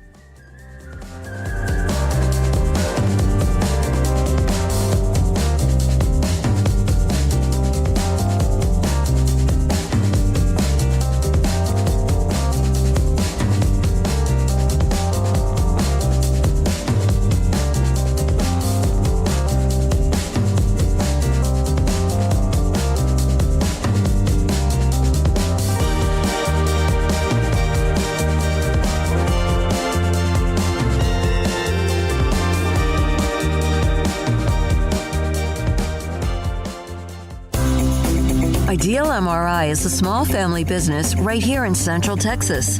We're open to support you while lowering the cost of healthcare bills. When you need an MRI, ask your doctor for an Ideal MRI. Visit us at idealmri.com or call us at 833-IDEAL-MRI.